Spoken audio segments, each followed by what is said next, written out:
Hi guys, can you guys hear me? If you can hear me, please let me know in the comment section, please.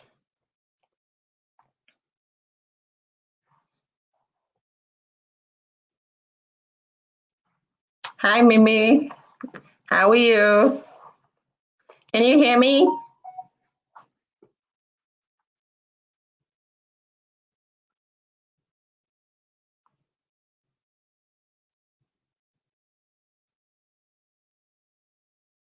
Yes, okay. All right. Hi Jolie, greetings to you too.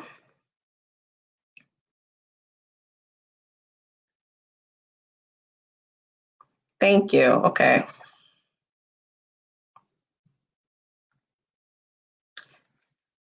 Greetings everybody and happy Women's Day to all my beautiful ladies and strong women.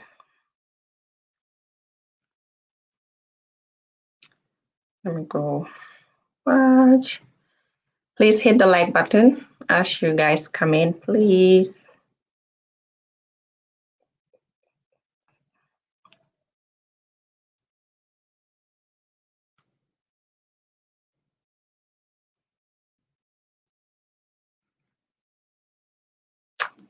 Hit the like button as you come in. We're just going to wait for a couple more people to come in. Happy Women's Day. Thank you, Mimi.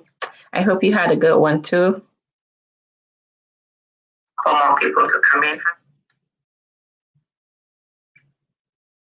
in. How's it going? Okay, we got 10 people. Please hit the like button, okay? Please hit the like button. Mansa Queen. Hi, Mansa. How are you doing?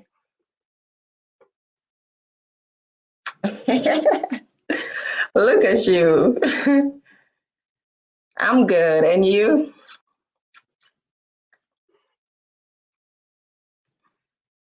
I don't even know. I didn't fix this hair good, but whatever. We're gonna rock it like that. It's okay.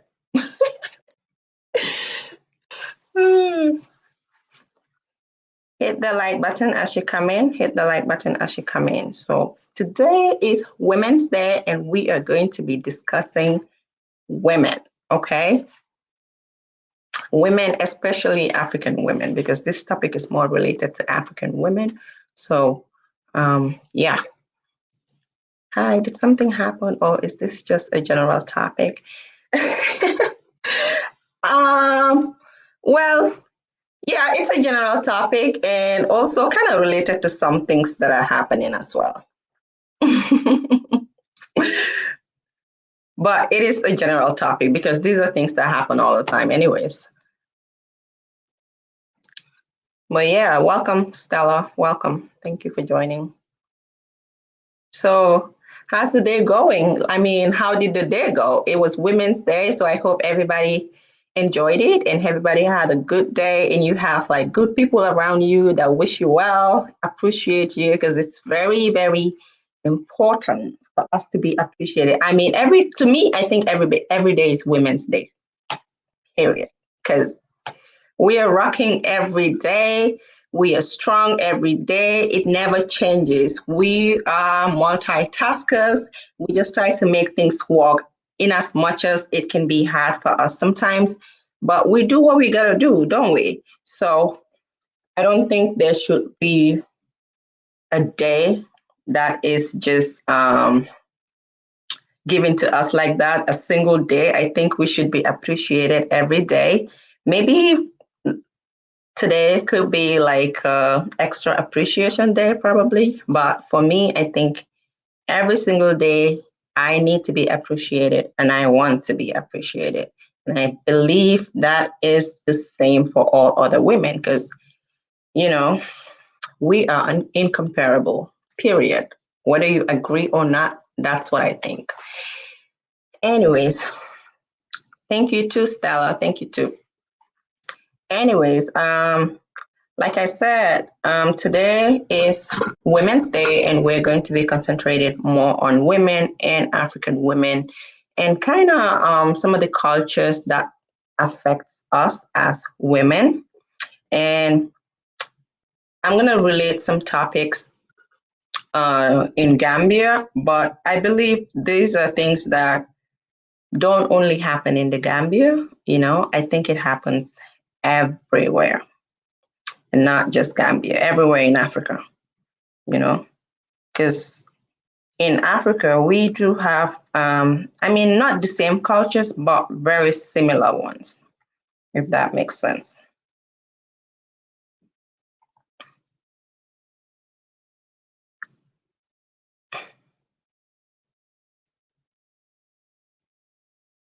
Yeah, we do have similar cultures. Hi, Isaac. How are you? Thank you for joining, and hit the like button, please. So, yeah, this topic, let me start with the Gambia topic first. I've been wanting to do it, but I guess today is the right time to do this. So let's go. Yeah, let me start with the Gambia topic. And for the past couple of months, there's this lady that is going through stuff, family issues, and unfortunately, it had to end up coming to the media. It had to end up coming to the media, and there's a lot of chaos going on, and it has to do with a child between parents, okay? And it's a very sad situation because this lady was here in America. She's a Gambian. Of course, she came here to meet her husband. And unfortunately, the marriage didn't work out. It didn't work out for long. So they had to separate, divorce. So thank you, Isaac. So the lady had to, kind of go with her child. So she was living with her child and the husband is living alone. And the husband is a very well-known person also. So he's not just anybody because he's into media stuffs, and he was also very well known in the Gambia at the same time. So, and he has a lot of connections. So they divorced and the lady was with the child. It's a boy, very young. I believe it's about 4 years old. And then the lady couldn't, do it anymore because we all know if you live in the diaspora, it's very difficult to be single and have a child and still want to work. It's not easy. So those who have kids know, even if you don't have a kid, you know how it works. So she couldn't do it and she had to send the child back home to the Gambia. But what she did is send the child back to the mother-in-law, which is the husband's mom. And I get why she did that, because yes, both of them didn't work out, but that shouldn't make them deny the child of, having to connect with other relatives, especially if she really had no issues with her mother-in-law. I believe love and respect is the reason why she decides to take the child, because she have her mom, she got her family, but she didn't take the child to them. She decides to take the child to her mother-in-law. And I don't know how much respect anybody can give you. I mean, if you're African, if you're here, you may not understand because um, even to give your child to your own mom here is difficult if your mom is working. But over there, it is considered like it's like an honor for somebody to just give you their child, even if it's your son or your daughter. If they say, "Hey, mom, I want to give you my child," that's an honor. But yeah, she did it so she can be able to, do a lot of things here in the US, and also kind of like, have the child connect with family back home. So what happened is that I believe a year later or few months later, so the mother-in-law, not knowing to the lady that there are grudges being held, about from the guy's family, the same as the guy. So I don't know if it was planned or not before she took the child that they were going to take this child away from the mother. But remember, she was the one that brought her son. She was the one that bought the ticket and took her child to the Gambia. And she has been the one taking care of this child at the same time. Basically, from the information that I received, the guy was not doing anything for the child. So how they broke up, I don't know all that, and I'm not gonna get into it because it is between um, the two of them, and I don't think that is necessary. But the child's right to the mother and the father is what's more important in this case. So the mother-in-law, after she came back, and then a few months later, the mother-in-law decides that she wants to take the child now to England. And the mother says, no, why is her child going to go to England? So they said the child was sick, so they wanted to take her to England. And who lives in England is the husband's sister with her husband, okay? The husband's sister. So the mom of the child said, no, her child is not going to England. If her child is sick, she might as well flew back to Gambia, take her child to the hospital, or probably bring her child back. Now, that's where the situation got complicated. They said no, they want to take the child to England. Secondly, they decide that she cannot come get her child. So this woman bought a ticket, flew all the way to the Gambia, tried to visit her child because she's in the Gambia. I mean, it's your child. There's nothing like visiting your child. You have to go take your child back, right? Because I'm the one that gave it to you, so I have the right to take that child back from you. So they denied her access to the child. So there was a day that she told them to bring the child over, and they brought the child over, and I believe the following day, the mother-in-law called her and told her, bring back the child. I don't understand the whole situation because it's the dumbest thing I've ever heard in my entire life. How can a grandmother call a mother to return her own child? It don't make no sense. So she said, why? She refused. So there were like conflicts that she don't want to take back the child. She don't want to return the child because it's her child, and then they want her to return the child. So unfortunately, they ended up in a court situation. Okay, they filed charges against her, and then she has been. They put a lot of accusations, against her, and the problem is that there was a court order for her, but she did not show up in court. But what happened is that nobody told her about the court order. Nobody. So she didn't even know what's going on, except one day the police came to arrest her. Now, what people are saying is that the guy has some connections in Gambia, even though he's in America. So he's fighting the child but he's in America. The ex-husband and his family are fighting for the child, but the ex-husband is in America whilst the wife is in the Gambia right now because she went to take her child back.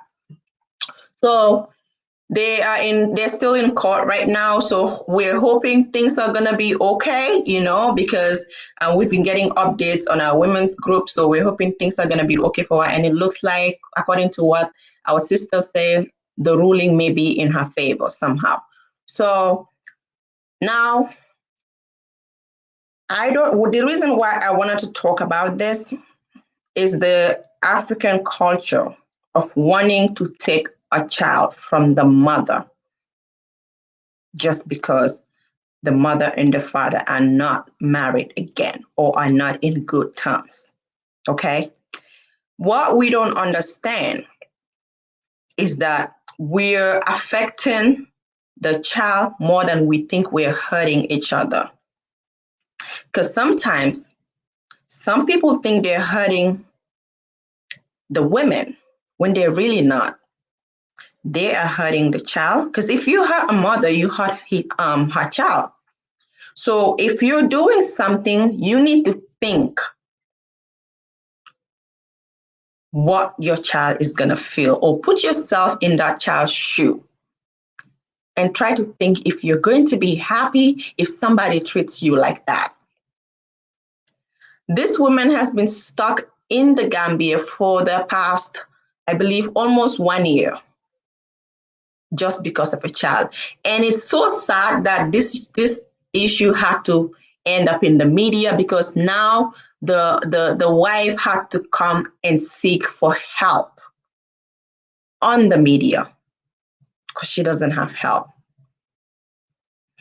Her family is in the province, and I don't know how connected they are, but the guy's family is in, the city area, in the town. So, and he's very educated and he has connections. So they believe that people are helping. And I don't even understand the whole thing. How can and the police, they came to arrest this woman to take this woman to mile 2. Does that even make sense to you? How can criminals are in the Gambia and you guys didn't think of arresting those people, but you're thinking of how to arrest a mother so she doesn't have access to her child? That is wrong. And I'm there like, this can only happen in the Gambia. And this child is an American citizen because he was born here, So a lot of people have given recommendation, and thank you to the men that have stood by this woman, that have stood by women, because a lot of men did videos and talked about it on Facebook, because in the Gambia, our people use Facebook more than YouTube. So our people don't use a lot of YouTube. So men did come out to fight for this woman. And kudos to you guys, because that is very rare to see African men stand and fight for the women, especially when it has to do with kids. Because the problem is that when they say kids, the African culture, the people think that the woman is only giving birth to a child, but the child is for the father. And I don't understand what that means. These are the kind of stupid things that needs to stop. Okay? Especially if that child is a boy. If it's a girl, there is this belief that, if it's a girl, a girl child is for the mother and the boy child is for the man. And so if unfortunately you get into issues, with your spouse and your child is a boy, that child will most likely be taken away from you if the man wants to and his family wants to, most likely. And if the child is a girl, then of course it'll be for the woman, or they will sometimes even a girl child, they might try to take it away from you, but there will be talks, negotiations, family members getting involved just to make sure the child stays with you. But when it comes to children, it's like women are just giving birth. And if something happens in the relationship, they don't have the rights over those kids. And I don't understand. Why are you trying to fight your wife or your ex-wife if the person is your ex-wife? Why are you trying to fight your ex-wife over kids? She gave birth to those people. She carried those kids for 9 good months. And you just want to snatch those children from a woman? Now that is the height of wickedness, as far as I'm concerned. And the worst part of this issue is that this fight is now between mother-in-law, grandma, and mom. You get what I'm saying? Mother-in-law and wife, basically grandma and mom, because she's no longer a wife.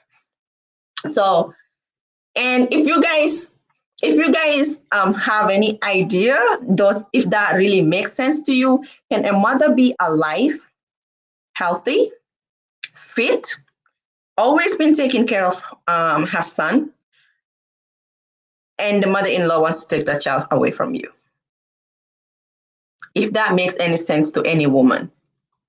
And a lot of women are like, oh, I wish this was me. If this was me, I would have dealt with, she's this, she's that. And at this point, a lot of people are saying so many things. Some people are even insulting the old woman with her child, with her son. But I think the problem here is the man. I know that the mother-in-law already have a problem, and we're used to talking about mother-in-law issues. We're never going to get tired of talking about it, but it doesn't look like it's going to stop anytime soon. But I think the problem that we have is the man. Because you can't take care of the child. Most likely you don't want the child to go to America, because you probably don't want to pay child support, because a lot of men are scared of child support. African men are scared of child support in general. I'm just going to say it. And not just African men, but men in America are scared of child support. But African men are even more scared of child support because they're not used to it. And I don't know, some of them see it as a burden, Yeah, some of them see it as a burden. But this man doesn't want the child to be in America, where her mother and her father resides in. Even if you're going to fight for a child, I thought you should have fought to bring back the child to you, because you can take care of that child, and not fight to have the child stay in the Gambia with your mom, when the child's mom is still alive and healthy. That's very, very unfair. And the way some people will treat women is so, so disgusting, because you don't treat them as if they are your mothers, they are your sisters, they are your wives. People don't treat women like that. And it's unfair. And those who have the nerves and the mouth to talk about it are considered what? Oh, you are westernized. Oh, your husband don't have no control over you. But no, it's not supposed to be like that. And it doesn't mean that their husbands doesn't have control over them. It doesn't mean that they're westernized, but it is just common sense. Common sense. If my mom and my dad were to be separated, God forbid, when I was a child, and my dad decides to take me away from my mom and remove every type of connection between me and my mom, how do you think I'm going to feel? Do you think I'm going to be happy with my dad? Heck no, I will never be happy with my dad. And what people don't realize is that a father will always be a father. Because the thing is that even if your child stays with the mom, guess what? Even if that woman tries to separate you from that child, no matter how long it takes, that child will one day ask for their father. Yes, because every child wants to have a mother and they want to have a dad. No child wants to be seen or be amongst their friend where they can never see their dad. They will definitely, how many children did we see asking their parents, their mothers, where their fathers are? Who are their fathers? For example, people that get pregnant and don't really know who the dad is, the child will always bug you about their father, because to them it is disgraceful to not have a father, because people will call them what? I don't want to say the name because I'm on YouTube. So I don't see any reason why we should be fighting over a child to the extent of bringing that to the media. Now, this guy did not think about his son and how people are going to look at him. I'm like, do you even know that people are going to describe this child? If they see this child and they say, hey, who's that? People are going to remember what's going on today and say, oh, that's the child that the mother and the father were fighting on Facebook, were, having issues on Facebook, and the mother went to court, da, da, da, da, da. Do you really think about that? No, we don't. Every child deserves to have a mother's love and a father's love. And I believe this woman have done her part by leaving this child with your mother. Because for a lot of women, we all know, for a lot of women, if there's anybody they're going to give their kids with to, especially if they're no longer with their husbands, it'll be their own family. Okay, I would be more comfortable leaving my child with my mother than anybody else. Period. There's no two ways about it. And I know a lot of other women feel the same way. And that's why some people are like, why did she give the child to the mother-in-law in the first place, knowing that they don't have good relationship? But I don't think they don't have good relationship. I think she probably had good relationships with the mother-in-law, but they had grudges. The mother-in-law still have those grudges because a mother will always be a mother, and you don't even know what your ex-husband told her mom about you. You don't know. So now they're calling her all sorts of names. They're calling her a prostitute. They're calling her, that she's not fit to take care of a child. They even say she has mental issues. And Mansa said something here about the U.S. Embassy. Let me see. Corruption at its peak, definitely.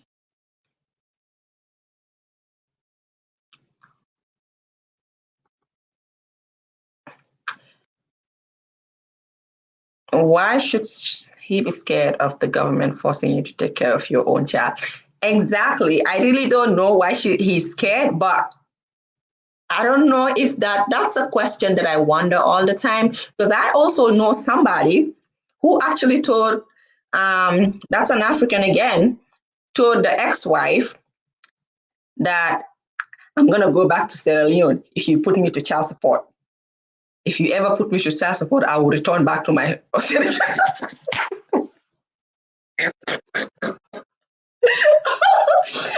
like, who even does that? Who says that? That's your children. But this is somebody that cannot even buy a shoe, a simple shoe for his kids. And he has two cute boys, but is never able to buy them even a little chewing gum that the kids can put in their mouth. So when things like that happen, what do you as a father, what right do you have on that child? Nothing. But you'll be so proud to open your mouth and be telling people, oh, that's my son, that's my son, that's my son. That's your son. How can that be your son when you have not spent a dime on that child? It's insane. Some men are just crazy. And I pray, like, yes, he walks. He walks. Now, that's the worst part of it. He walks, but a dime of his money cannot be seen by his ex-wife or his wife before they divorce, or the children. You're going to be surprised the kind of things that some people go through, all in the name of marriage or relationship, or this is the father of my child. You're going to be surprised.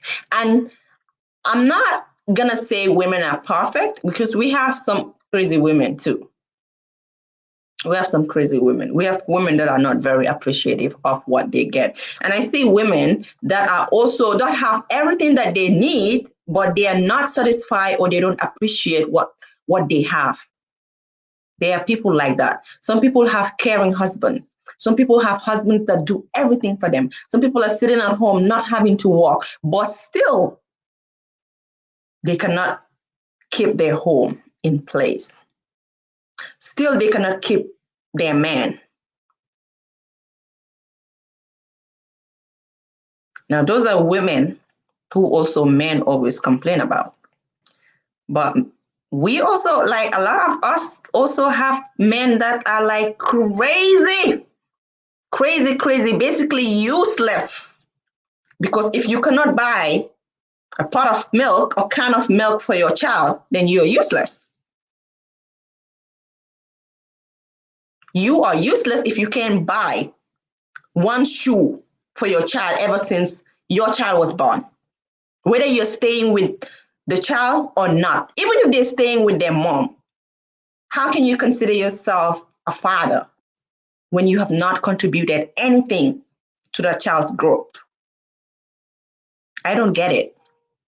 He can start packing his luggage back to Sierra Leone. That's what I said, because I was like, if that was me, because he said that, I'm even going to file the child support. Because the thing is that the wife doesn't care, because she's just working, and it's sad because she had to take care of her kids, and she was single, but she have another husband now. So, and she was single. She was literally working doubles every day, a whole year, 16 hours from Monday or Sunday to Saturday,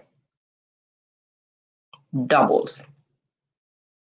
And that leaves you thinking, what's the use of having a man if you are going to be the breadwinner, but they can come and eat the food that you cook? I'm like, how the hell can you stay with such a man? Because I personally do not have patience for that. I don't have the patience.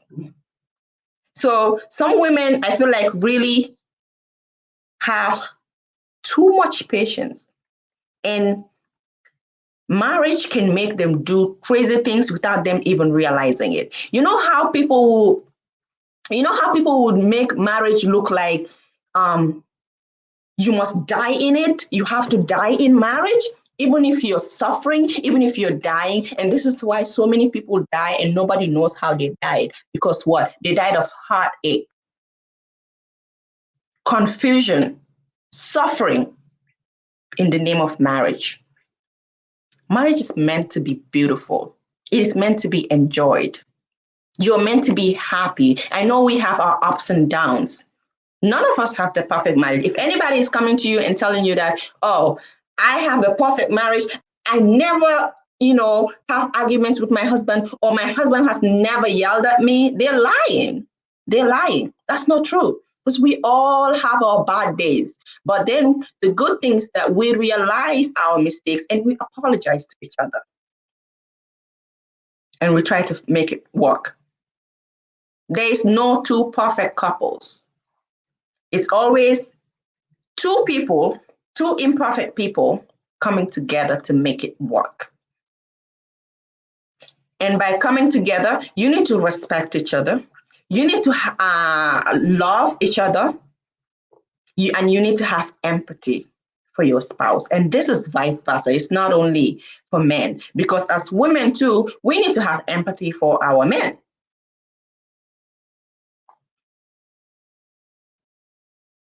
But there's nobody who can say they have the perfect marriage.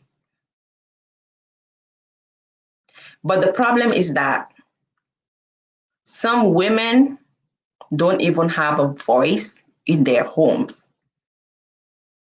Some African women, not saying all women, African women, don't even have a voice in their homes. See the way I'm talking like this? Some women, if they talk like that tomorrow, they will get divorced. Period. They will divorce them or they will get beaten, and then there would be all those people, pork nosers, who would be calling the man, the husband, hey, we saw your wife, the way your wife is talking, it doesn't look like you got control over your wife. Look at the way your wife is talking. Da, da, da, da, da, da, da. Family, friends, people will be calling you to talk. I mean, why should it even make you happy? Why is it okay for you to call somebody's spouse?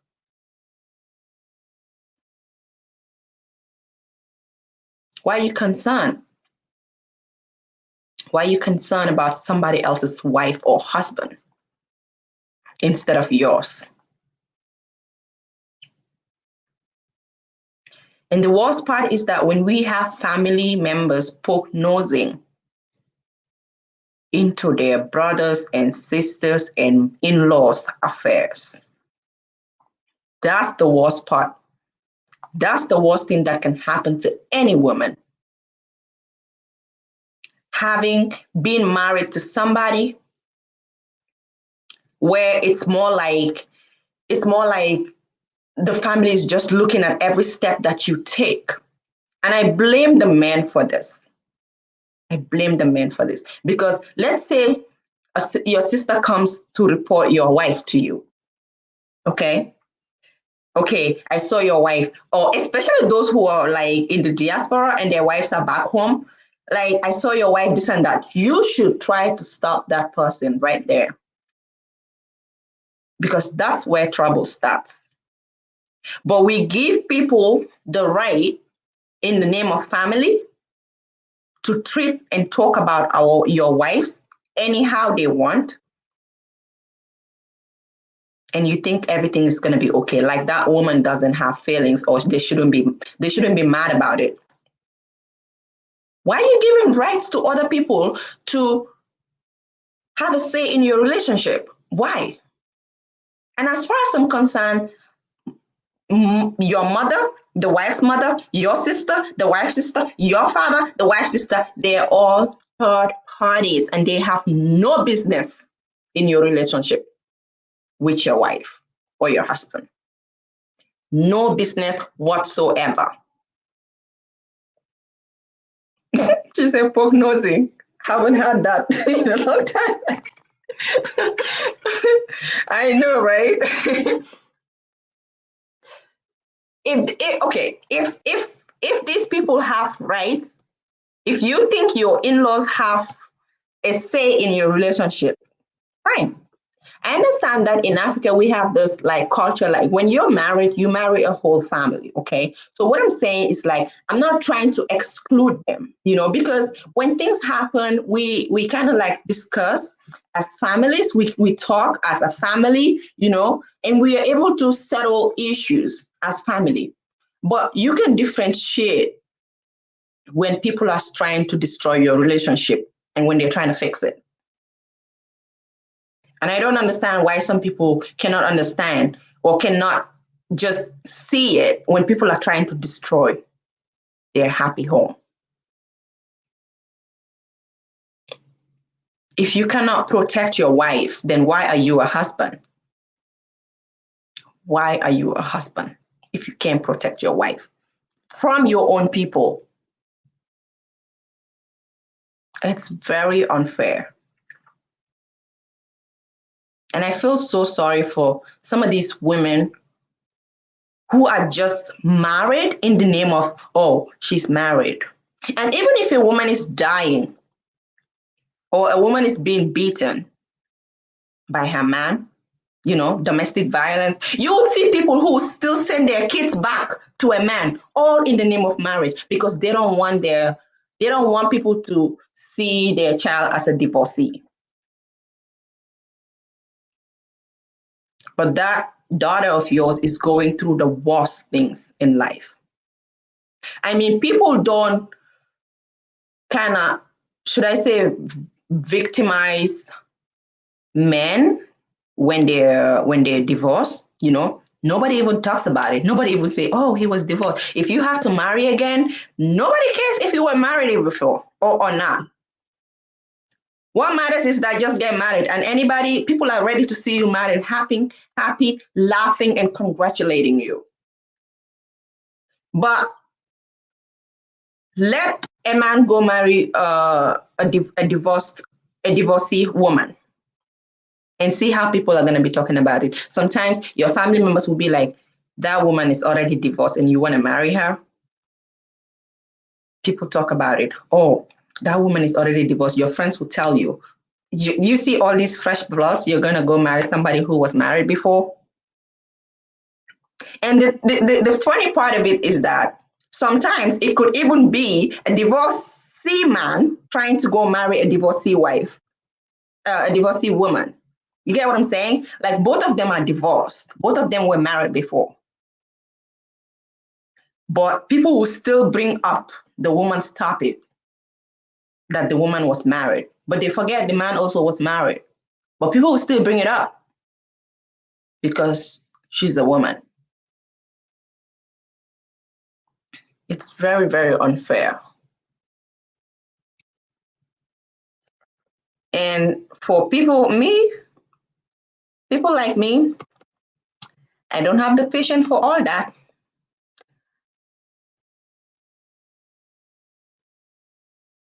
I don't have the patience for all the things that some women go through, all because they want to be married. Like when I see things happening, because when certain things happen, me and my husband, we usually talk, we'll have like a conversation about it. And sometimes we don't even agree on certain things, he'll just look at me and be like, no, it's not that. I'm like, no, just listen to me. We talk, sometimes we agree, sometimes we don't agree. But guess what? At least I'm able to have these conversations with him and see where he stands. So we talk about most of these things that happens or that I talk about. We do talk about them. And I tell him how I feel. And sometimes I'll be like, marriage is not a do or die affair. And when I say that, he laughs. He said, well, to some people it is. I'm like, but it's not. That's what people should take off their mind. The thing is that the African culture made marriage to look like a do or die affair. So you either get married, and if you're married, you must die there no matter what you are going through. Really? And there's these people that call themselves elders sometimes, not all of them, that don't know anything that you're going through in your marriage. But the moment there's an issue in the marriage, some of them don't even want to listen to the problem. Some of them don't even want to listen if you're dying or you're being beaten, there's domestic violence. Some of them don't care. They'll just be like, oh, marriage is patient. No matter what your husband does, you need to be patient. No matter what your wife does, you need to be patient. Patient for how long? Even like in my religion, we say, okay, marriage is like 50% of your religion. But it is as important, but if it doesn't work out, even God says it's okay to go your separate ways. But no, African people, they don't want to hear divorce. Even if you're dying, they don't want to hear the word divorce. And so people are scared of how the society is going to look at them. And they just be in a relationship that has no love, no connection, and no respect. But the title marriage is going to be there. So when your friends and other people are saying they're married, you can also, lift up your shoulders and say, hey, I'm married too. And I don't understand. I'm like, why is marriage so important to people? And I'm not saying people shouldn't get married, or should not be patient, because like I said, I don't have the perfect marriage. We have our own things going on, but there are some things that should not be condoned. And when violence comes to a relationship, when your relationship comes to the extent that you guys have to be hitting each other, I think you should just go your separate ways. There's nothing to think about again. There's nothing to discuss again. There's nothing like patience in that relationship. Because when you start hitting, you are always going to hit and hit and hit until somebody dies.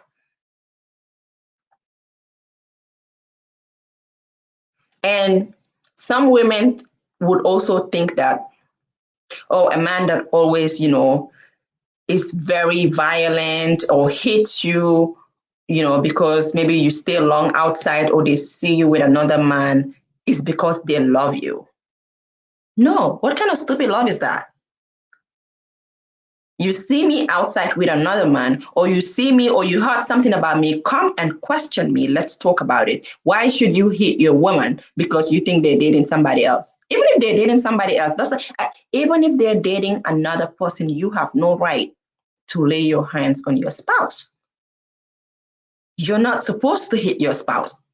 And I'm very happy because as I was listening to the guys live, the guys that did a live for this woman, there was this man that they played his audio, and oh my goodness, the things that this man said, I wish I can just translate it.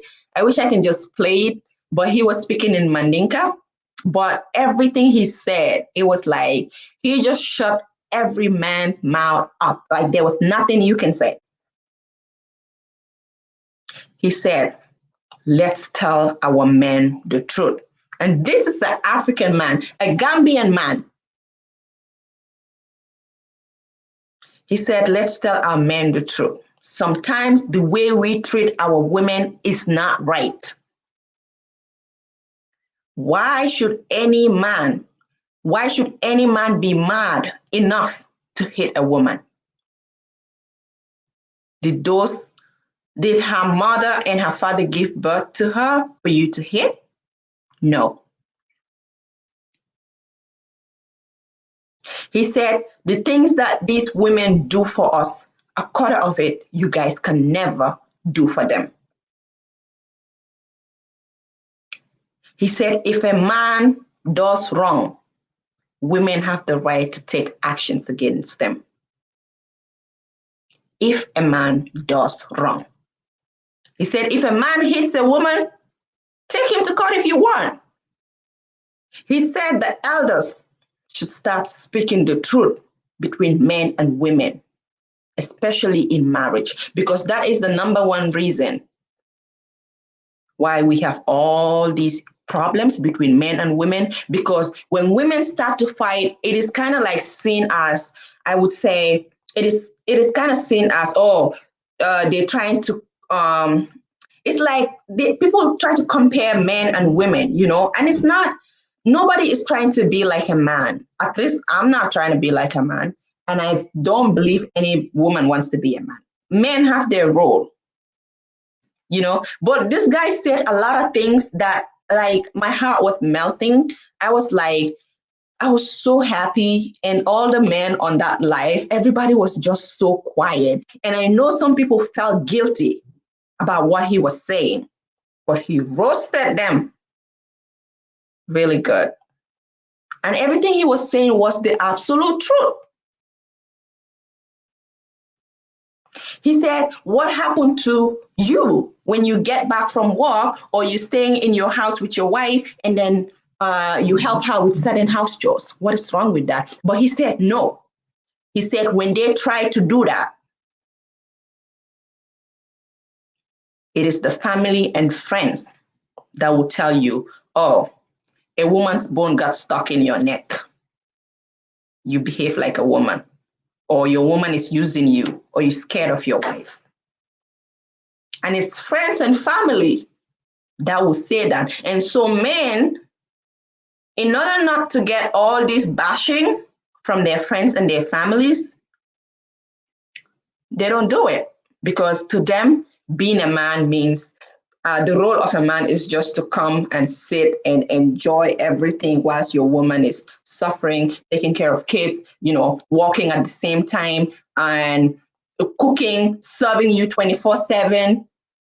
I was talking to the one lady, and this woman said that even when she's at work, that man will not eat until she gets back from work.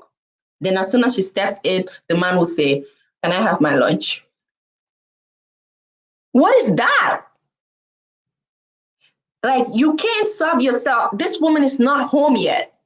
It's working. I mean, what you should have done is served her before she get home, because she probably coming back hungry. You got home first and you're going to wait. And I'm like, but certain things you can't talk much because it's their relationship. You don't want to overstep your boundaries by trying to, if she's okay with it, fine. Because some people will tell you these things and they're smiling and laughing. Oh, my husband is so funny. Oh my God, he doesn't eat until I get home to serve him. Really? I don't know why that looks okay to some women. I believe they think that's romantic. What kind of romantic is that? One time I was walking, there was this woman, she's from Africa, not Gambia, but I'm not gonna mention the country. And she said when she gets paid, when she gets paid, her husband takes the money. Her husband takes her money. Basically, she does not even have a bank account. What happened is that she still gets a check from her job. You know, she takes, because some jobs will give you a check if you don't have a bank account. So she gets a check, but her husband is the one that goes and receives the check. Let's say she gets paid like 700-800 in 2 weeks. The husband will take the money and give her $100 until next paycheck. Hi! Some men are wicked. Like, who even does that? I don't understand. And then the day she complained, I was listening to this girl talk and I was listening to another friend, you know, trying to advise her because I was just shocked. I couldn't say anything because I was looking at her and I just feel sorry for her. Not because the husband is taking the money, because for me, I'm the type of person that believes in if you're married, everything that belongs to you, you know, it's just together because you guys are just working together for the future of your kids. So I don't see, if you want to separate, it's okay. You know, if you want to do your own thing, your husband does his own thing. But for someone like me, it just doesn't work for me. You know, it doesn't work for me. I want to see what we have together. That's how I do things. And there was one time, there's this woman that was like, we were kind of talking about, you know, relationship and, you know, finances in marriage. And there was this one was like, I would never join with my husband, never in my life. Oh my God, you better go find your money and do your thing by yourself. He said, so how do you do your finance? I'm like, we just work together. He's like, work together? You better be careful, Binta. You better be careful because this man, I'm like, no. Do not poke your nose inside my relationship. This is what works for me. Do what works for you. Because some women also, they're very good at, you know, trying to destroy other people's relationship, especially if they have friends that have a perfect relationship. They'll get jealous and try to tell you how to treat your husband. I don't agree with that. I don't like people trying to tell me what I'm doing is wrong because I know what I'm doing. I'm the type of person that I will not let anybody use me. You know, no matter who you are, husband or no husband, but I will never let anybody come between me and you, especially if I know it's not going to be for my benefit or that of my kids. So those are things that women should also identify because some friends can be very bad because they will put things in your head. You can have a good relationship. You can be doing good with your husband. Your finances are well, you know, you're working, he's working, you know, you guys are buying properties in your names, you know, you're joining to do things together. And there will be this one friend that will start, you know, putting things in your mind, you know, this and this and this and that. And boom, all of a sudden you start having, because the more you talk to someone and try to convince them, even if they try to stop you, but if you don't get away from that environment or that person, one day you're going to succumb to it. You're going to, especially in marriage, because marriage, we have good days, we have bad days. If something happens, you know, maybe you guys have an argument over something that is kind of related to what you were talking about, your friends, it can change your mind about your spouse. It can. That's why you need to know like the kind of people you're associating yourself with. Those friends that do that are not real friends. Exactly. But people do it. Friends do it. They try to in the they say they're trying to help you, but we all know that's not help. People do it. Some people have lost their husbands, their good husbands, I mean, not the bad ones, because of friends that will not advise them right. And they themselves are not critical thinkers because they're easy. They're follows. You know what they call follow. Whatever your friends say, like that's what you follow. Like you don't try to think by yourself and make your decisions by yourself. Some people are just like that. Messy friends, just stay away.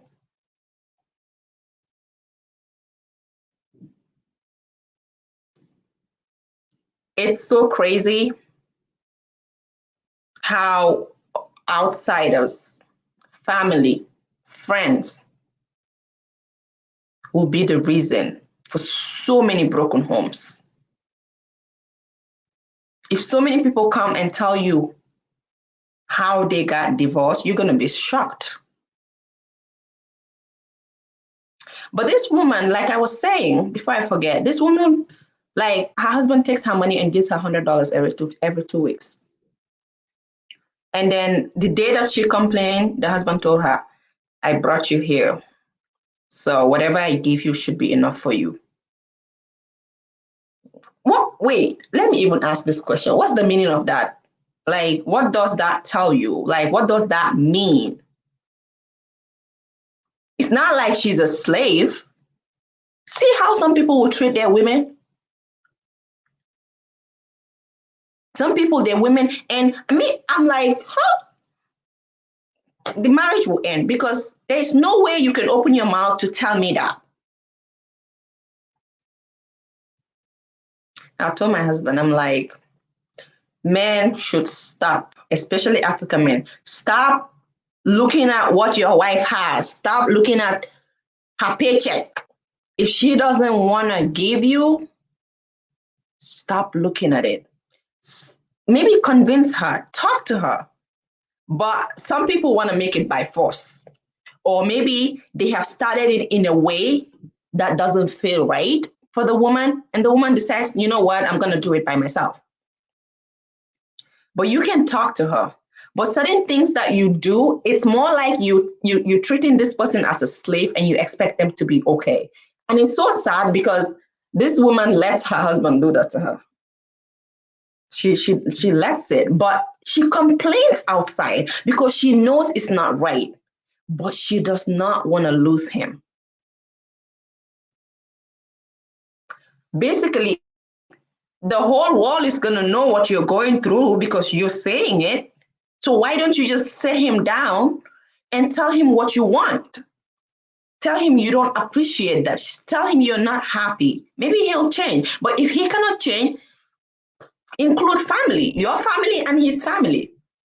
If not, it doesn't make sense because most likely that type of marriage will not work. There will always be financial like arguments between you two because you're not going to do that forever. One day, you're going to say no to him. You're going to fight just the same way you're talking to people about it. So you might ask, well, do it now and see how it goes. See, the thing about me is that I believe in when you're going into a relationship, you should set things right in the beginning and not just let everything slide until you guys get to the middle and you get tired of it, then you want to complain. Now, that's a problem that some people have. They don't like to set things right in the beginning because they want to save the relationship or they don't want to look bad, or they want you. I don't know. Why do you want them to have a different opinion about you? You need to set things up because this is somebody you're going to spend the rest of your life with or you're going to be with for a very long time. And habits will always surface no matter how long you hide them. Yours is going to show, his is going to show. But no, some people, they will just let everything slide. Boom. One day, people will say, oh, the best couple in the world are fighting. This is what happened. This is what happened. Because you let too many things slide that we're not supposed to.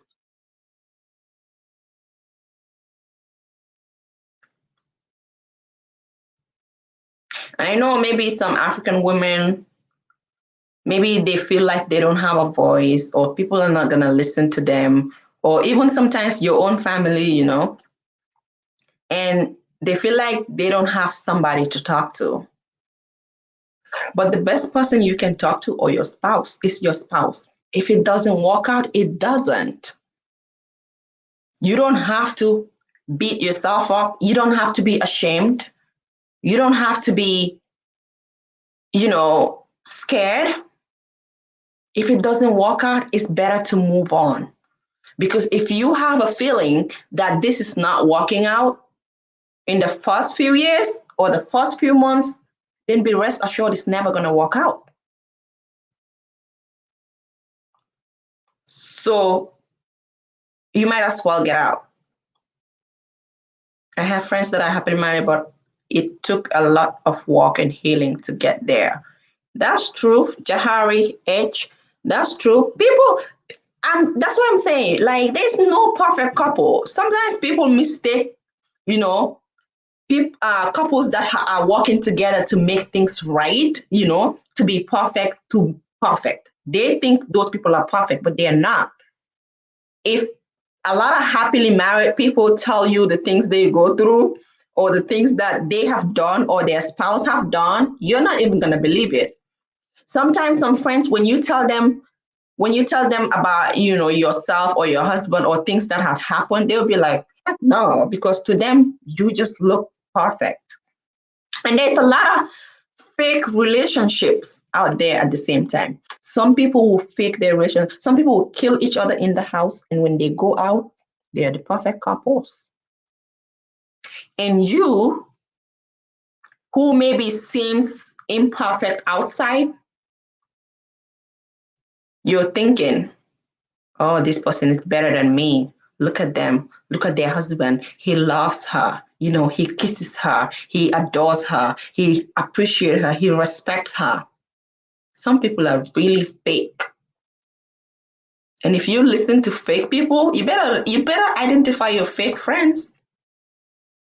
Any friend that is coming to you and you complaining every day to your friend about your husband or your wife, and they never tell you anything about themselves, cut them off. Cut them off, because there is no way they don't have issues. But you're there just talking to your friend that you trust. Remember, they have other people that they trust. And your story is going to go and go and go. Try to fix your relationship by yourself first. If joint finances don't work for you, keep it separated and do what needs to be done for the family. That also works for some people. Absolutely. That's exactly what I said. Because some people, joint finances just doesn't work for them. Some spouses, they're just, I don't know.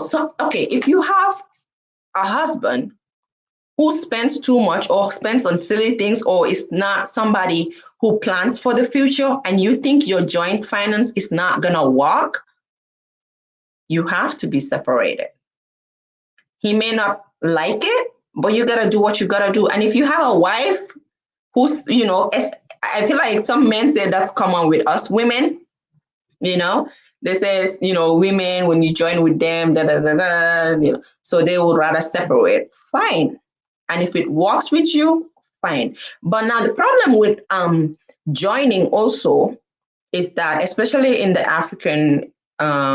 some African communities, because, for example, in my country, my religion, men can marry a lot of wives.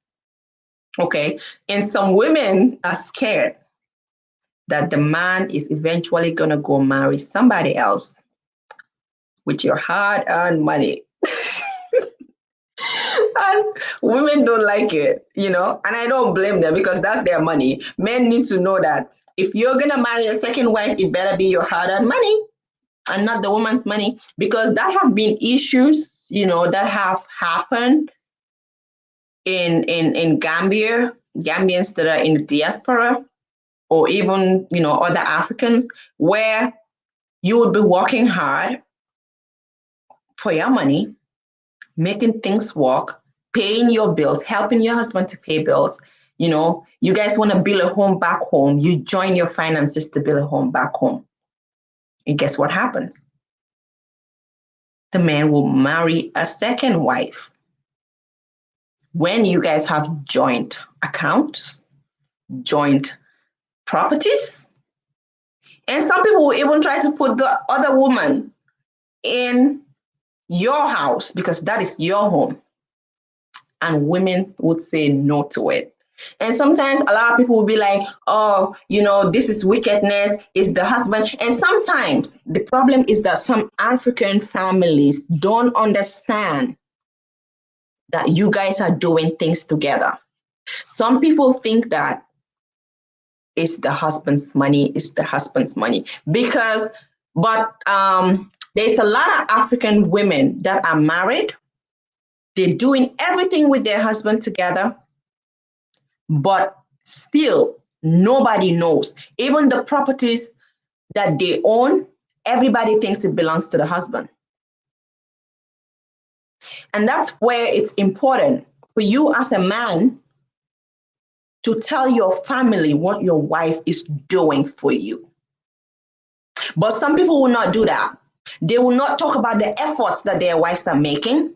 They will not talk about the land that their wife bought, but in their names.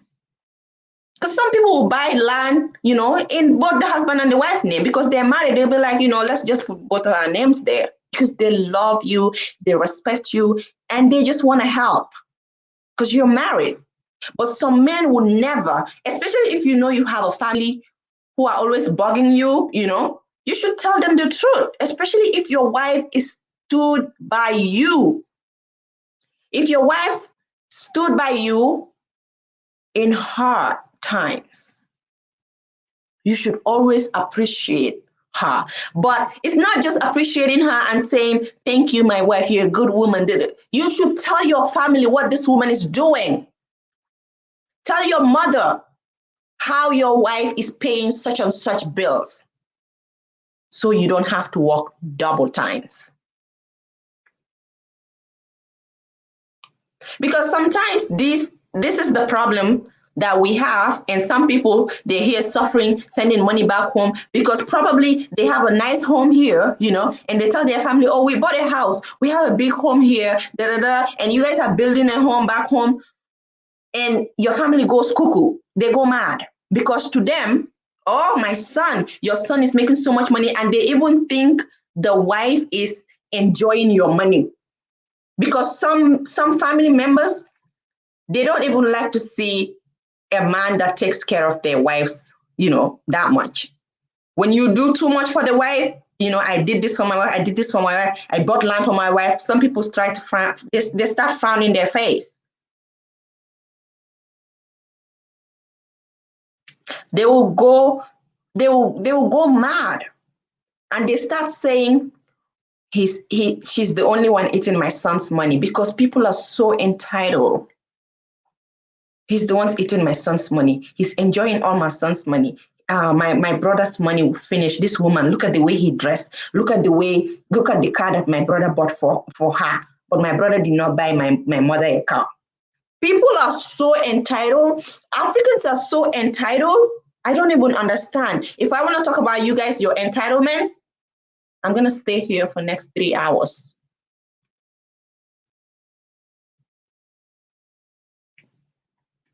Hi, Global Greenberg. How are you? Thank you. If I want to talk about your entitlement as Africans, because you guys think that when you relate to somebody, they should just give you their life, basically. And we have no respect for wives. Absolute no respect for our wives, our brother's wife, and our son's wife. No respect whatsoever. Because I'm like, if my brother's wife is driving a nice car, why shouldn't I be happy for her? In fact, you should be happy because you should be proud that your brother is doing that for the wife so people can talk about it. You know how Africans like to talk about things. But no, because it is not done for you and you are the one related to that person. Some mothers, you can't even buy anything for your wife and let them know about it because they're going to be angry that you bought for your wife and you didn't buy for her. People think it's okay to go get somebody's daughter from their house and not do nothing for her. And it's so sad that your family will like support you on that or would even be the one to try to make you do that. It's insane.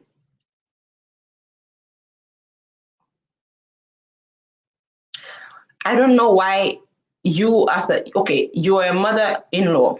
You've got married all these years. You enjoy your husband, but they still want to enjoy their son, his money. Nobody was there when you enjoying your husband. So let them do what they have to do. You should be happy.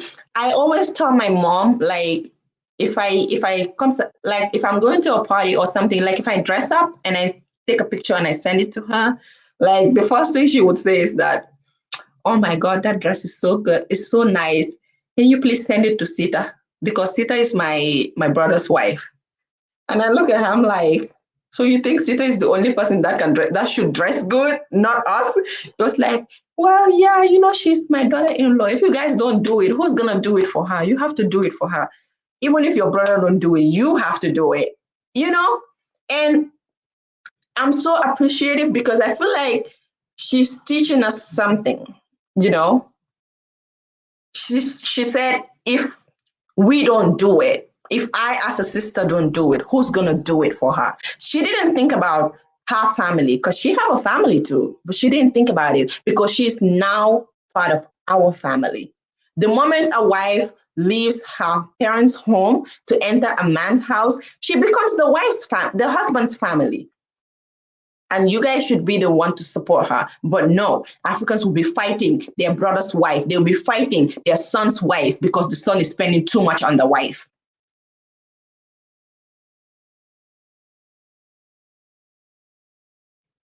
Some people, when their brothers buy a jacket for their wives, they have a problem with it. Like an expensive jacket, they have a problem with it. But they themselves, as a sister and as a sister-in-law, they have never even bought a single pen for their brother's wife.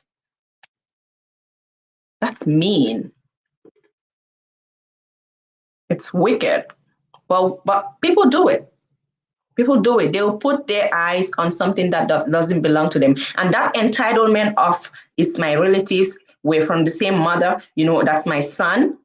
That's the problem that we have in Africa. People are so entitled. And if you say the truth, they say, oh, you talk too much or you're westernized. Listen, me and my sister-in-law, we talk a lot. And sometimes when I talk, she'll be like, you think differently because the way you think, people don't think like that in Africa. I'm like, but that's the problem. That's the problem that we have.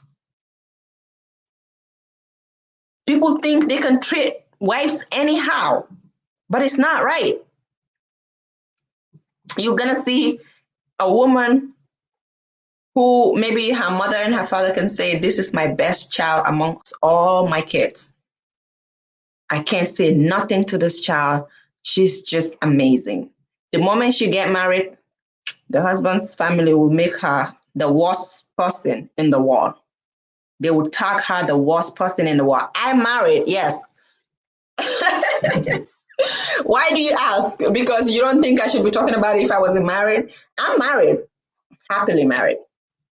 They would tag her the worst person in the world when she was known to be the best woman in the world. And I'm not saying that we don't have bad women. Like I said this before.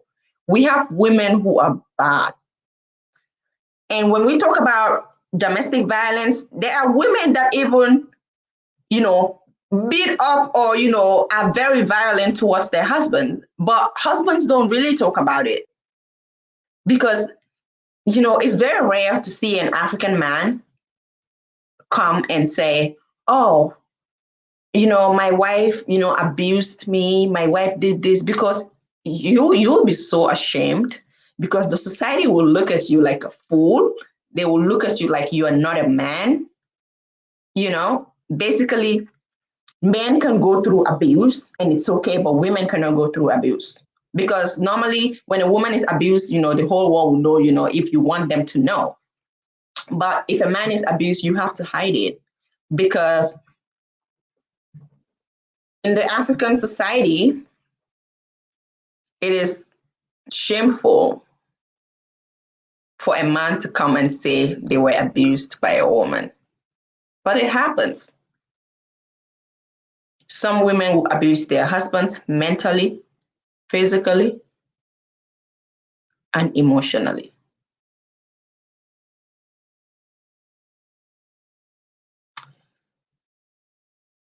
And the man would be in that kind of situation for a very long time, because they cannot come out and talk about what they're going through, because they're ashamed. It is what it is. And all those things needs to stop. But like I said, today I'm talking about women. Yes, Stella, their marriage suffer in silence. Yes, men that are being abused in their marriages, they suffer in silence. And you would see, well, I'm not justifying I'm not saying people should just go and get married, get second wives and all that, because sometimes people have the perfect wife and they will still get married to another woman. But you will see some people, what they're going through in their homes can push them into getting other women, getting second wife or third wife. Those are things that also happen. They will have a very bad wife, who doesn't care for them, doesn't treat them good. And when they decide to marry another woman, it's a problem. But people really don't know what they're going through, because they go through it in silence, because they cannot come out and talk about, for you to see an African man come out and talk about their wives abusing them is very rare. I have never seen it personally. Maybe if you live with them, or you I don't know, maybe if you live around them and you see the abuse going on, you can know. But for men to talk about it, I don't usually see that. I don't usually see that.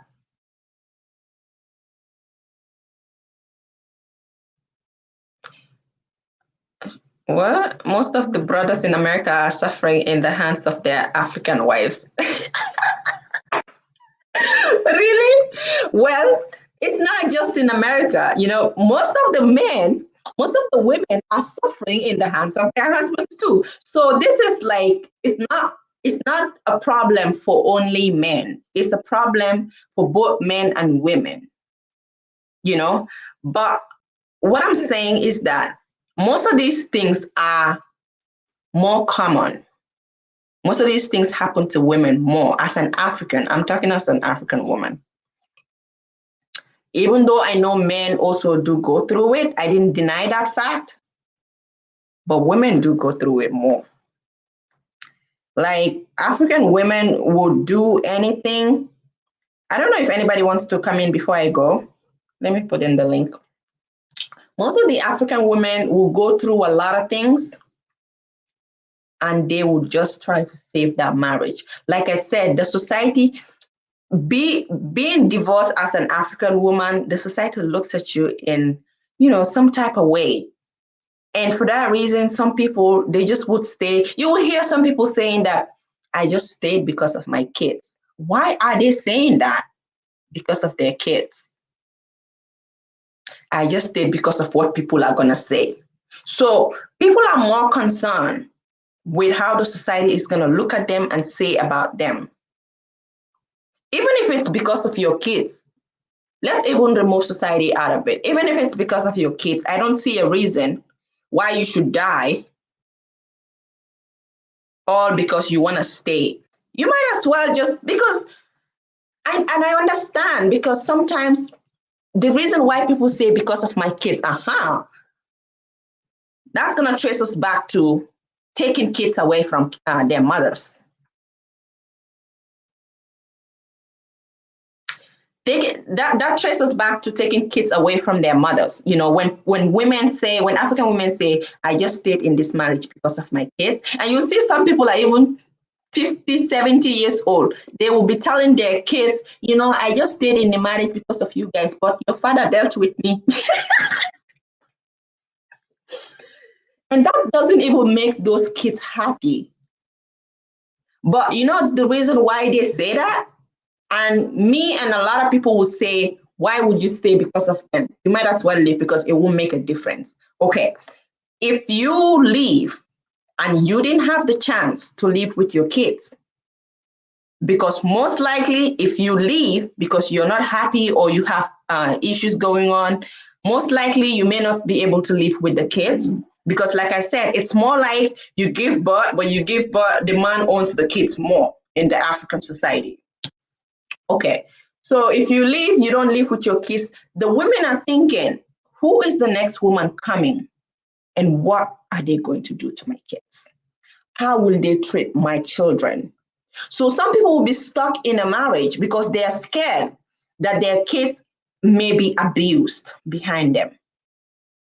And honestly, these are things that happen. Some people, some African stepmothers, they are so wicked. They will abuse your kids without you knowing, especially if you don't have access to them. So I understand why some people would say they stayed because of the kids, because they know when they leave, they will not live with those kids. And they may not even be able to see the kids for a while.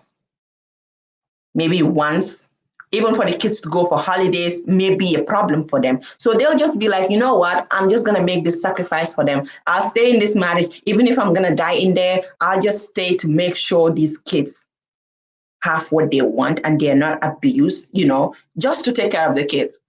But you'll still be married.